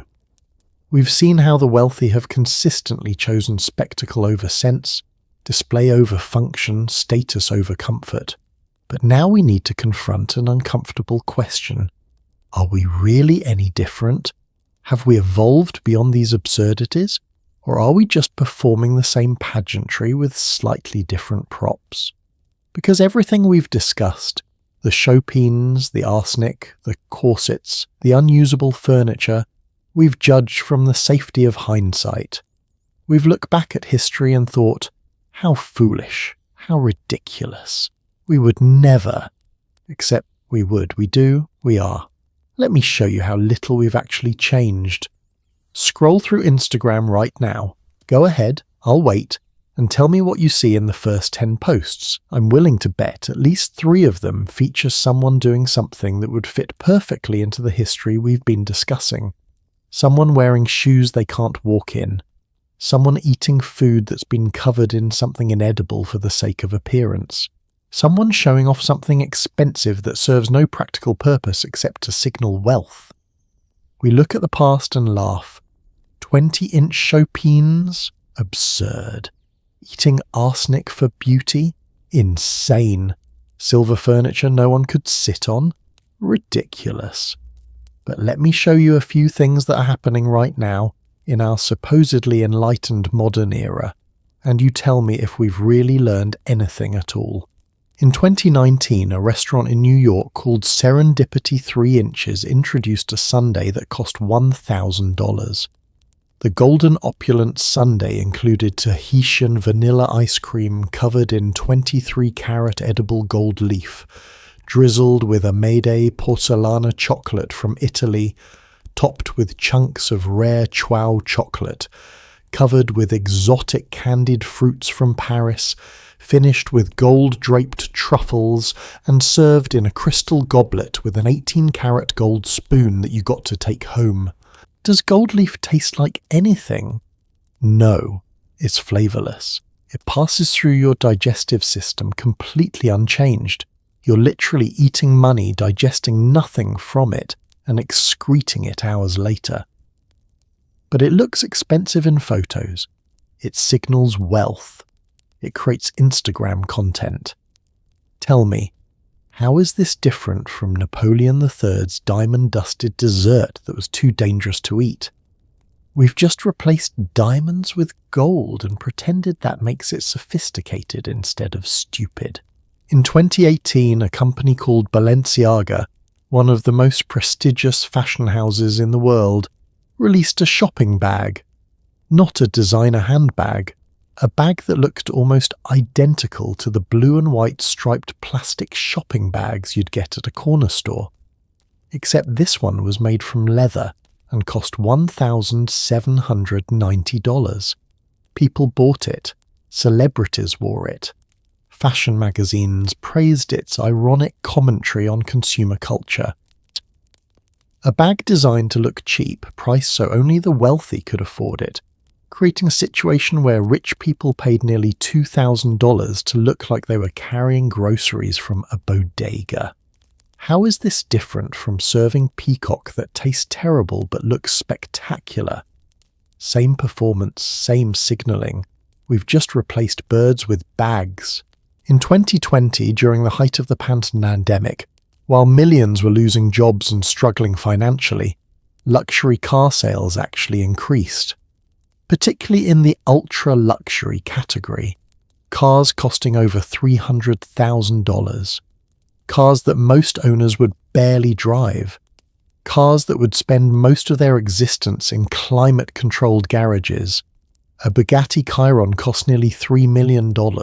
It can go over 300 miles per hour. Where exactly are you going 300 miles per hour? Certainly not on public roads. Most Bugatti owners never take their cars above highway speeds. The capability exists purely as a specification, a number to cite, proof of extreme engineering and extreme expense. How is this different from solid silver furniture? Both are functional objects made impractical by excessive luxury. Both serve primarily to signal wealth. Both are, by any reasonable standard, absurd. But let me dig deeper, because the superficial comparisons are easy. Let's talk about what's happening to our bodies, because we haven't stopped the practices we explored earlier. We've just rebranded them. Waist trainers, which we touched on before, are a multi-million-dollar industry. Kim Kardashian, Jessica Alba, and dozens of other influencers have promoted them to hundreds of millions of followers. These are essentially modern corsets, designed to compress the waist and create an hourglass figure. Medical professionals have been clear and consistent. Waist trainers don't produce permanent results. They can cause organ damage. They restrict breathing. They can crack ribs if used too aggressively. In 2015, a doctor named Carolyn J. Cederquist told Health magazine, "Medically, it doesn't make sense that cinching your waist tightly will make it permanently smaller. Once you take the garment off, your body will return to its usual shape. It's also uncomfortable, restricts breathing, and if worn too tight, could cause rib damage." And yet the #waisttrainer has over 1 million posts on Instagram. People are still doing it, still compressing their organs, still restricting their breathing. for a temporary visual effect that disappears the moment they remove the garment. We looked at Victorian women and thought, how could they be so foolish? And then we did the exact same thing just with modern marketing, or consider cosmetic procedures. The Brazilian butt lift, a surgery where fat is transferred from other parts of the body to the buttocks, has one of the highest mortality rates of any cosmetic procedure. A 2017 study found the death rate was approximately 1 in 3,000 procedures. That's significantly higher than most other cosmetic surgeries. And it's getting more dangerous because unqualified practitioners are performing it in unsafe conditions for cheaper prices.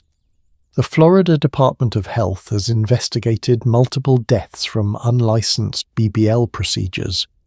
In 2018, several women died after receiving illegal silicone injections to enhance their buttocks, administered in hotel rooms by people with no medical training.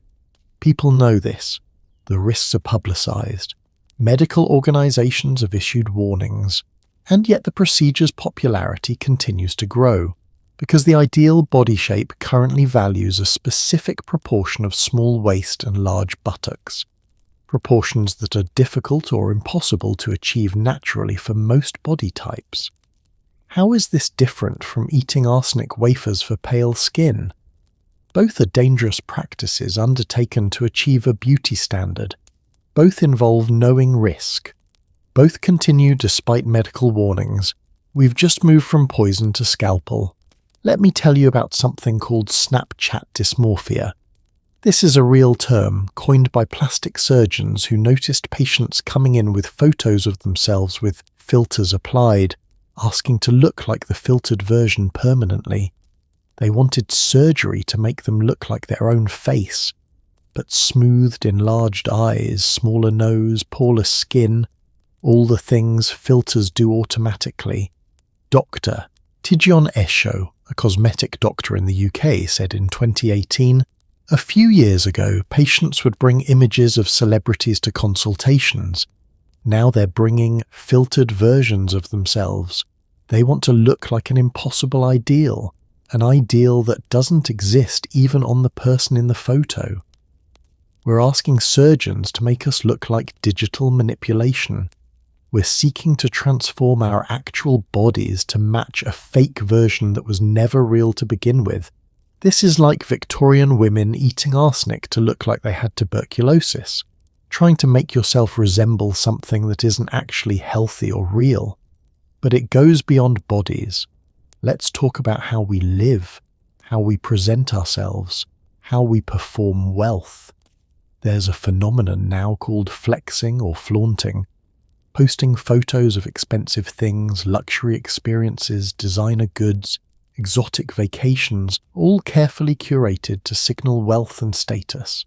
There are entire Instagram accounts dedicated to documenting this. Photos of private jets, designer shopping hauls, expensive restaurant meals. And here's where it gets interesting. A significant portion of this is fake. Rented private jets for photo shoots, borrowed luxury goods, meals at expensive restaurants that people can't actually afford but charge to credit cards for the photo opportunity. There are companies that rent out private jets by the hour, not for travel but for photo shoots.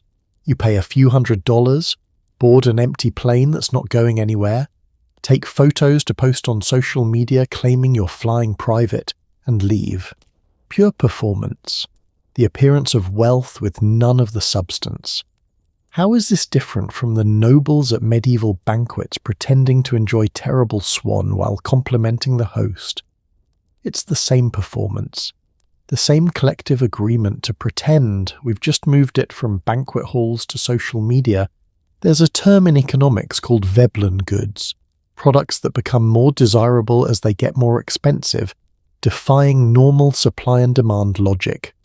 They're named after Thorstein Veblen, who we mentioned earlier. The entire point of a Veblen good is that it's expensive. If it were affordable, it would lose its appeal. Supreme, the streetwear brand, has mastered this. They release items in deliberately limited quantities, creating artificial scarcity. A Supreme branded brick, yes, an actual clay brick with the Supreme logo, was released in 2016 and retailed for $30. It immediately sold out. Resale prices reached over $100 for a brick. A completely non-functional object that exists only as a collectible proof that you were able to obtain it. This is solid silver furniture. Same logic, same flex, just smaller and more portable, and we collect these things. Limited edition sneakers that never get worn, kept in original boxes displayed on shelves. Designer handbags with protective coverings that never get removed. Luxury watches that stay in safes. We own things too precious to use. The Victorian aristocracy would feel right at home. But here's what really haunts me. We have access to all of history. We can see exactly how these patterns have played out. We can read about the consequences.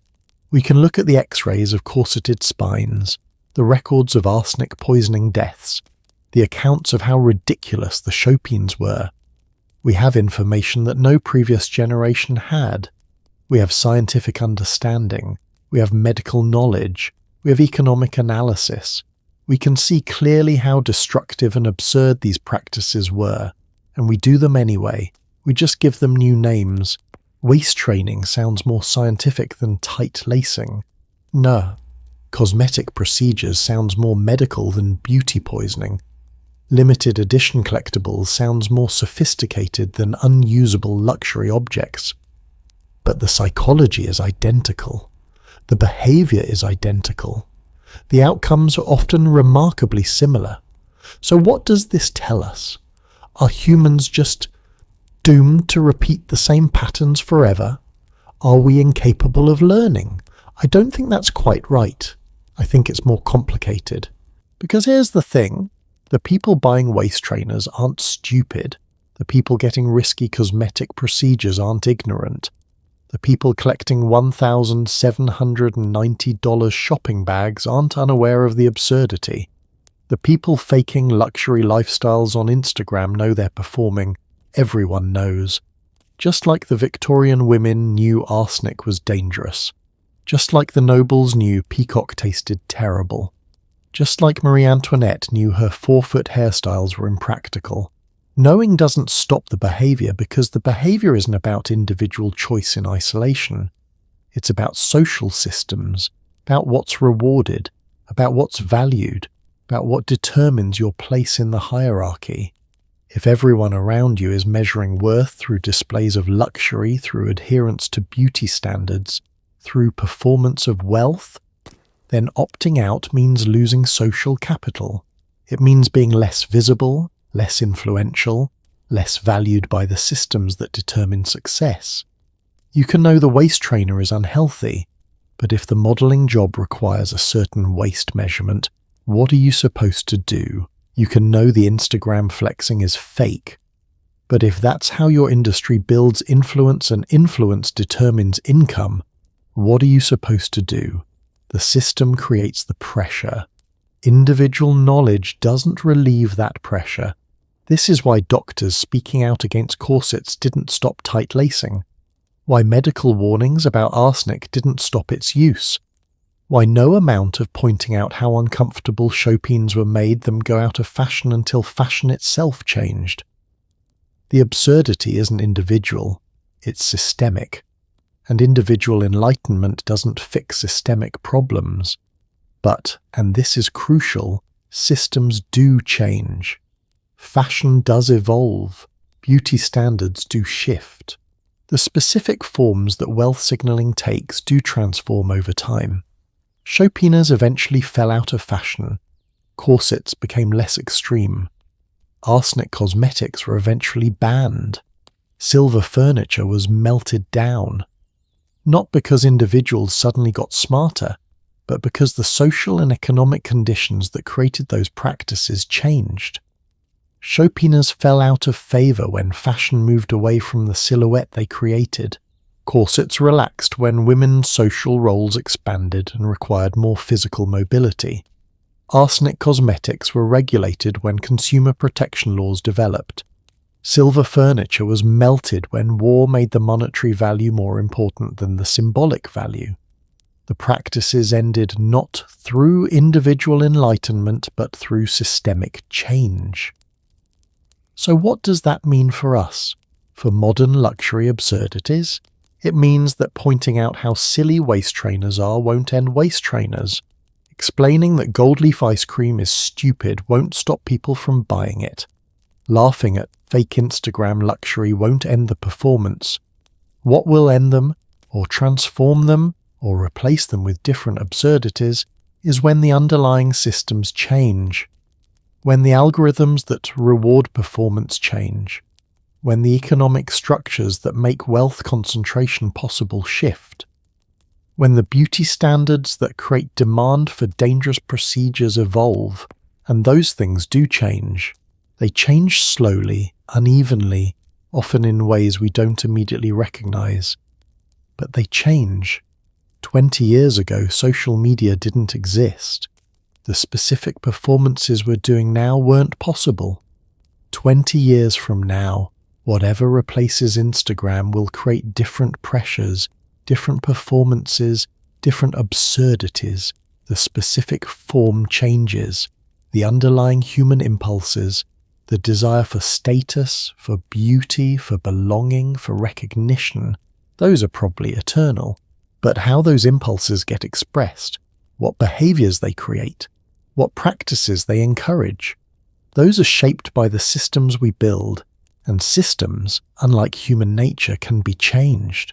Not easily, not quickly, not by any individual acting alone, but collectively, gradually, systems do shift. The chopines are gone, the arsenic wafers are banned, the silver furniture is melted. Not because humans got smarter, but because the conditions that made those practices make sense changed. Our current absurdities will pass too. Not because we'll suddenly see how ridiculous they are. We already know they're ridiculous. But because the systems that reward them will eventually shift. And then we'll create new absurdities, different ones. Ones that will seem perfectly logical to us and completely insane to future generations. That's the pattern. That's what history teaches us. Not that we're doomed to repeat the same mistakes, but that we're doomed to make new mistakes that rhyme with the old ones. Different century, different technology, different specific practices. Same underlying human drive, same social mechanics, same pattern of looking back at the past and thinking we're so much more enlightened, while doing almost exactly the same things with different props. The Venetian women in their chopines couldn't have imagined Instagram, but they would have understood Instagram perfectly. The performance is different, the impulse is identical, and that's both depressing and oddly comforting. Depressing because it means that we're not as evolved as we'd like to think.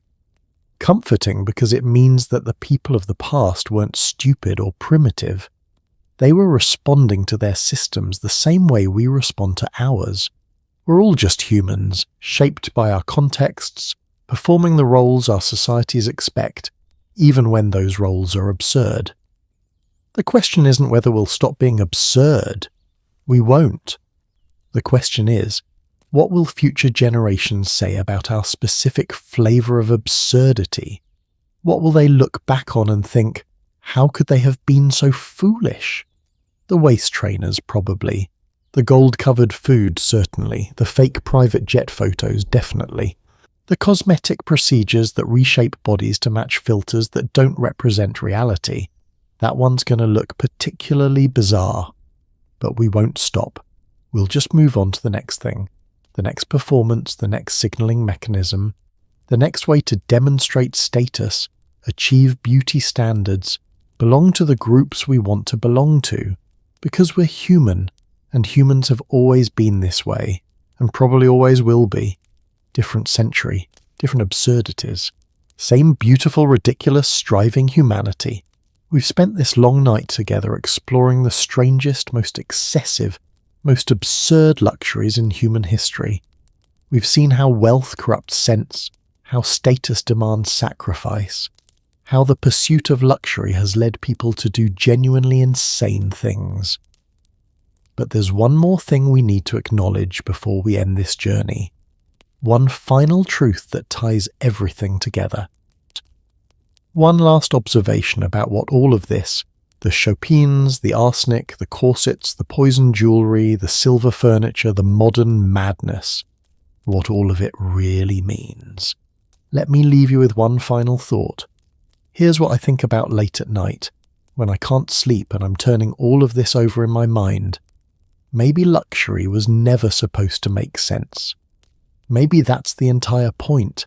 Every example we've discussed, every absurd, excessive, dangerous practice, they all share one thing in common. They weren't accidents, they weren't mistakes, they weren't people who didn't know any better. These were deliberate choices made by intelligent people who understood exactly what they were doing and chose to do it anyway. The Venetian women knew chopines made walking difficult. They chose them anyway. Victorian women knew arsenic was poison. They consumed it anyway. Marie Antoinette knew her 4-foot hairstyles were impractical. She wore them anyway. Louis XIV knew silver furniture was unusable. He commissioned tons of it anyway. They all knew.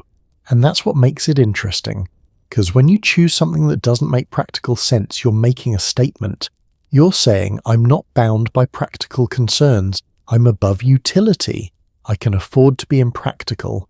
And that freedom from necessity, that's what luxury has always really been about.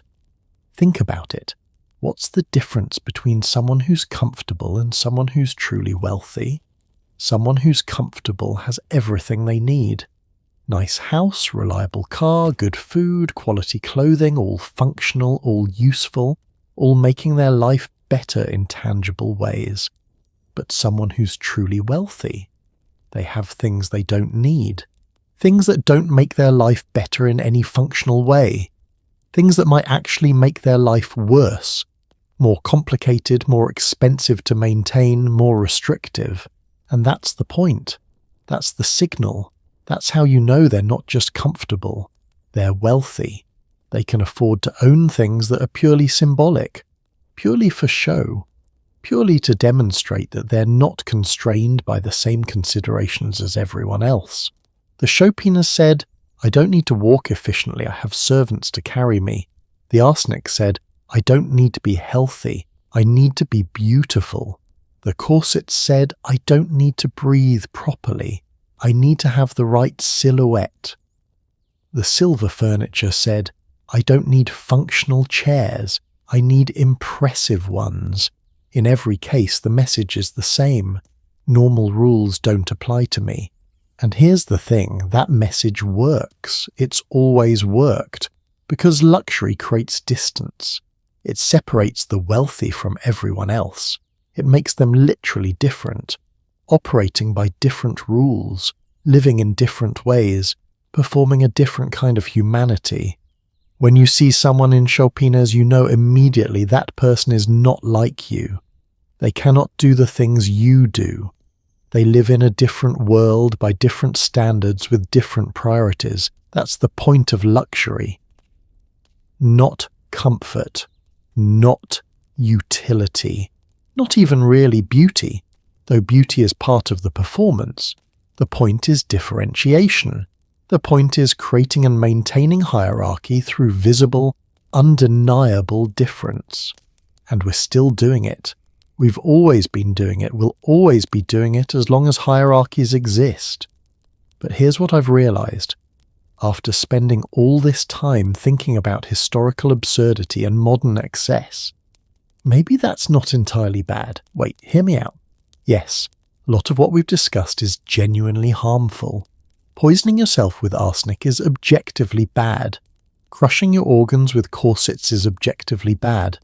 Getting dangerous cosmetic procedures is objectively bad. I'm not defending those practices, but the impulse underneath, the desire to transform yourself, to present yourself in a certain way, to participate in social rituals even when they are impractical, that impulse has also created remarkable things. The chopines were absurd, but they also inspired incredible craftsmanship. The skills required to make those shoes, to decorate them, to engineer them so they didn't completely collapse under the wearer. That was real artistry. Those craftspeople developed techniques that influenced other areas of design and manufacturing. Marie Antoinette's hairstyles were ridiculous, but they were also genuine art. The hairdressers were artists, creating temporary sculptures. Yes, it was excessive. Yes, it was wasteful, but it was also creative, innovative, pushing boundaries of what was possible. The silver furniture was impractical, but it represented metalworking skill at the highest level. The artisans who created it were masters of their craft. The furniture itself is gone, but the techniques they developed influenced European metalwork for generations. Even the arsenic cosmetics, bear with me, even those represented people experimenting with chemistry, trying to understand how substances affect the body. They got it terribly wrong, yes, but that experimentation, that willingness to try things, that's how we eventually developed safe cosmetics, through trial and error, through mistakes that we learned from. The absurdity of luxury has often been a driver of innovation, because wealthy people are willing to pay for things that seem impossible. And when you're trying to achieve the impossible, you have to invent new techniques, develop new technologies, push existing knowledge further. A lot of modern technology exists because wealthy people wanted something impractical and were willing to pay for it.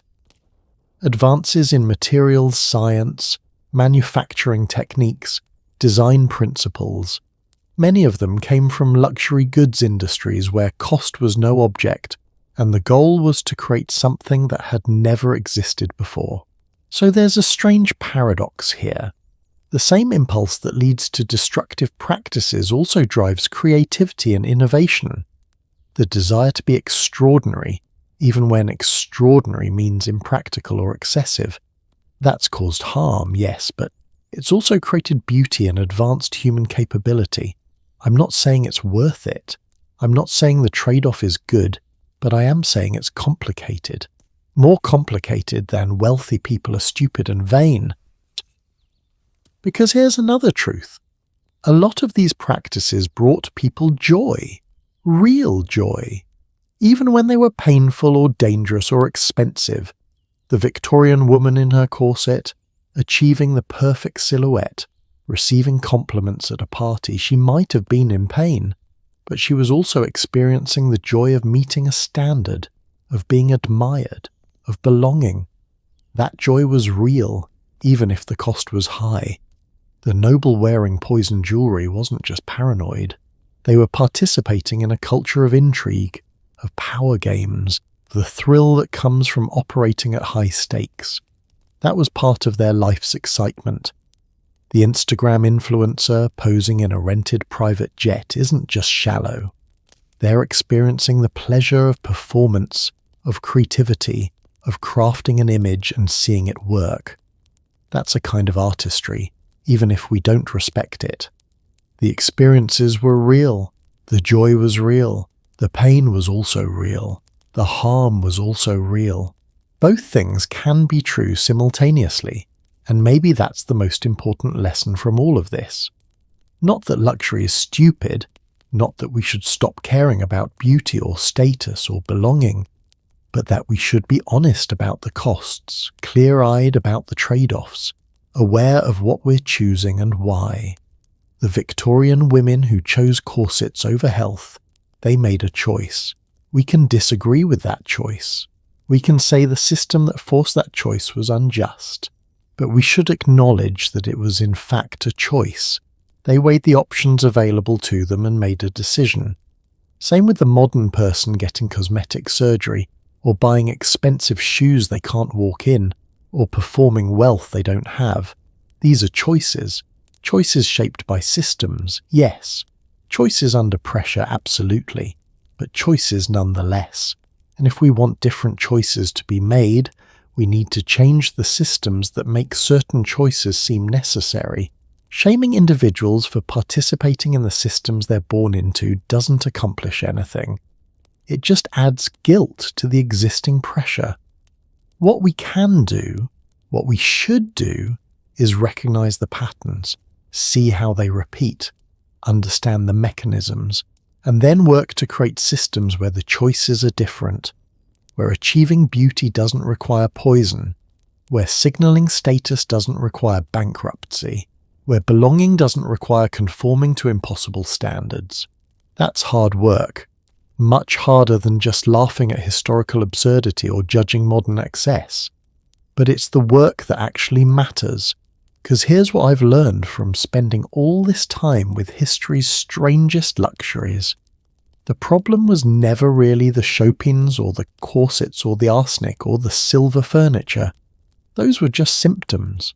The problem was, and is, systems that create such intense pressure for differentiation, for performance, for status signaling, that people will damage themselves to meet the demands. Fix the system, and you won't need to fight individual practices.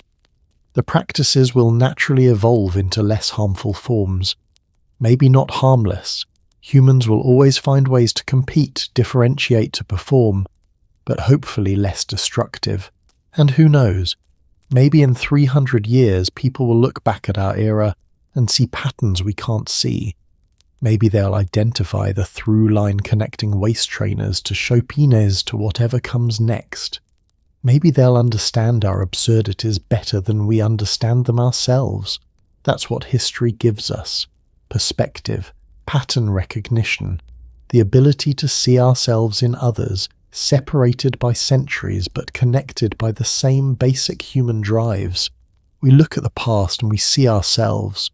We look at ourselves and we see the future's past.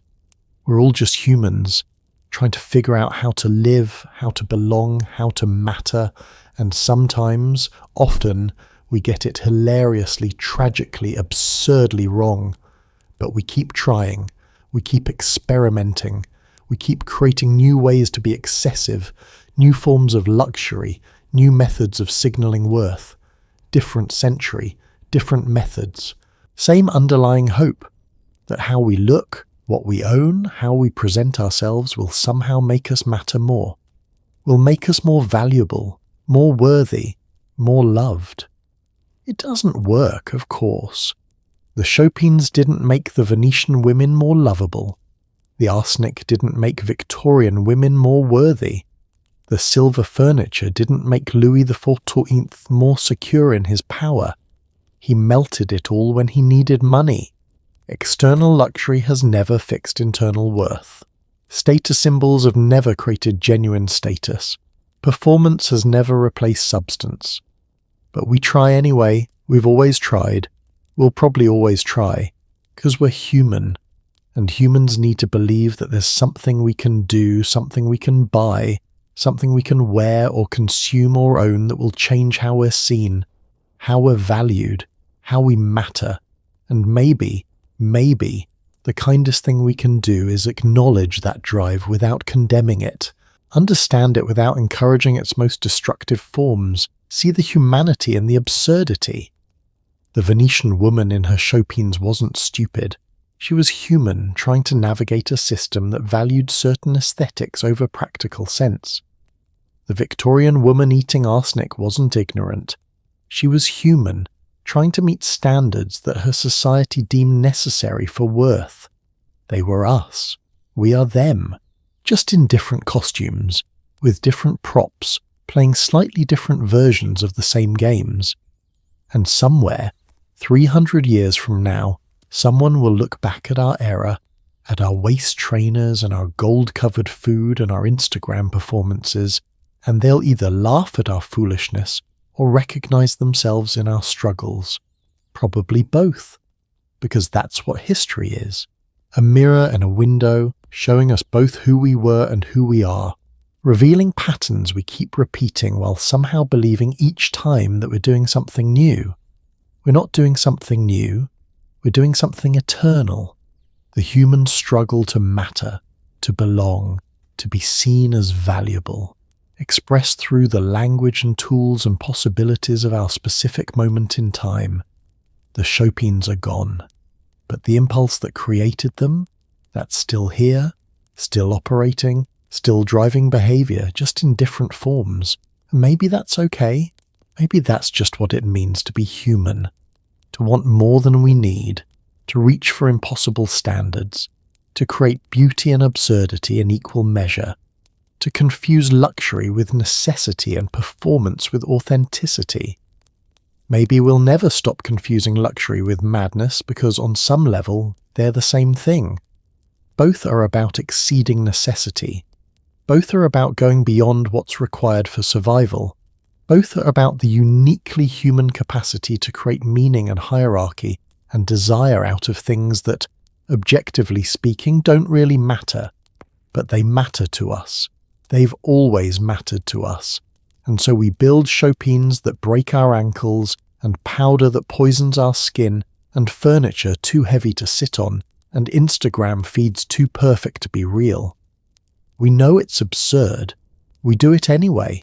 Because the alternative, admitting that we're just ordinary, just functional, just practical, that feels impossible. That feels like giving up on something essential to being human, the desire to be extraordinary. Even when extraordinary means painful, even when it means expensive, even when it means ridiculous, that desire is eternal.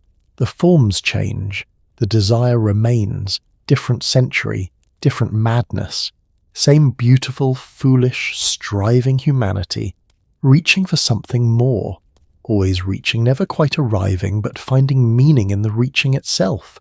And you know what? Maybe that's enough. Maybe the reaching is the point.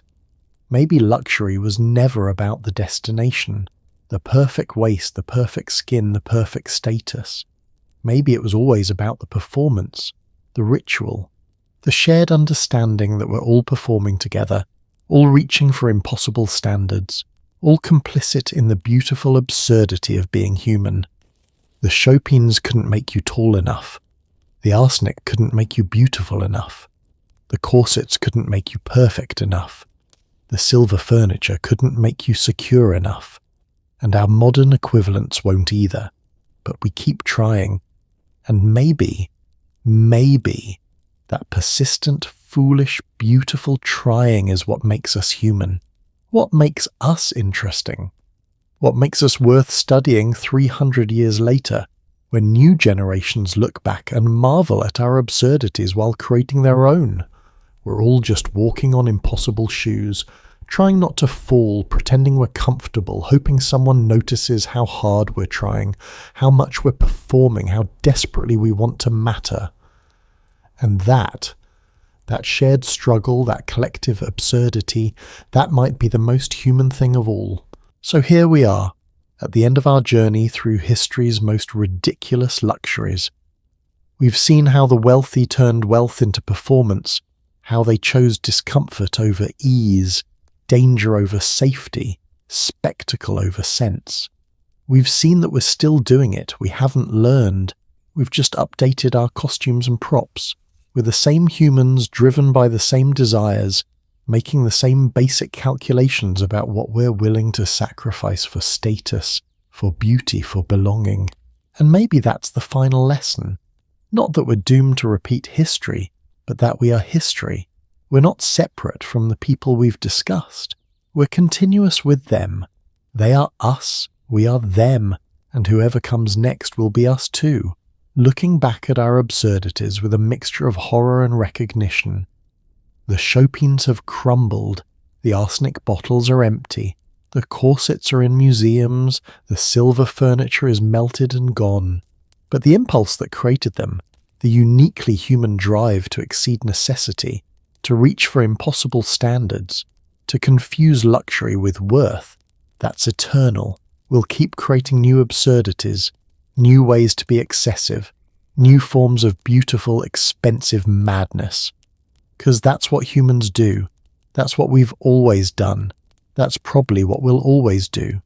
Different century, different luxuries, same pattern, same beautiful, ridiculous humanity, reaching for something more. Always reaching, never quite satisfied, but finding meaning in the reaching itself. And maybe, just maybe, that's what luxury has always really been about. Not the thing itself, but what the thing represents. the eternal human hope that there's something out there, something we can achieve or acquire or become that will finally make us feel like we're enough. We're already enough, of course. We always were, but it's taken us thousands of years of chopines and arsenic and silver furniture to even begin suspecting that might be true. And we still don't quite believe it. So we keep reaching, keep performing, keep confusing luxury with necessity and madness with sophistication. And honestly, maybe that's okay. Maybe that's just who we are. History's most ridiculous species, making history's most ridiculous choices, and somehow finding beauty in the absurdity. Thank you for spending this night with me, exploring the strange and wonderful and terrible ways that humans have pursued luxury throughout history. Thank you for listening as we walk through Versailles and Victorian parlours, through Renaissance banquets and Instagram feeds, through all the ways we've tried to exceed our limits and sometimes broken ourselves in the process. I hope this journey has given you something to think about. Maybe a new way of seeing the past. Maybe a new way of seeing the present. Maybe just a collection of strange stories to tell at your next dinner party, though I wouldn't recommend serving peacock or swan. If you've enjoyed this exploration, if these stories have resonated with you, if you found yourself simultaneously laughing at historical absurdity and recognizing yourself in it, then please take a moment to leave your thoughts in the comments. Tell me which story surprised you most. Tell me what modern luxury you think is most absurd. Tell me if you see yourself in any of these patterns, or if you think we've truly evolved beyond them. And if you'd like more journeys like this, more deep dives into history's strangest corners, more explorations of how the past echoes in the present, then subscribe to the channel, because there are so many more stories to tell, so many more patterns to uncover, so many more ways that history reveals who we are by showing us who we've been. The story doesn't end here. It never does. History keeps unfolding, humans keep creating new absurdities, and there's always more to discover about the beautiful, ridiculous ways we've tried to matter. So rest well. Dream of hairstyles tall enough to touch the ceiling, of shoes that make you a giant, of furniture too precious to use, and know that whatever absurdities tomorrow brings, they'll be rooted in patterns we've been following for centuries. Different century, different madness. Same eternal humanity. Until next time, sweet dreams.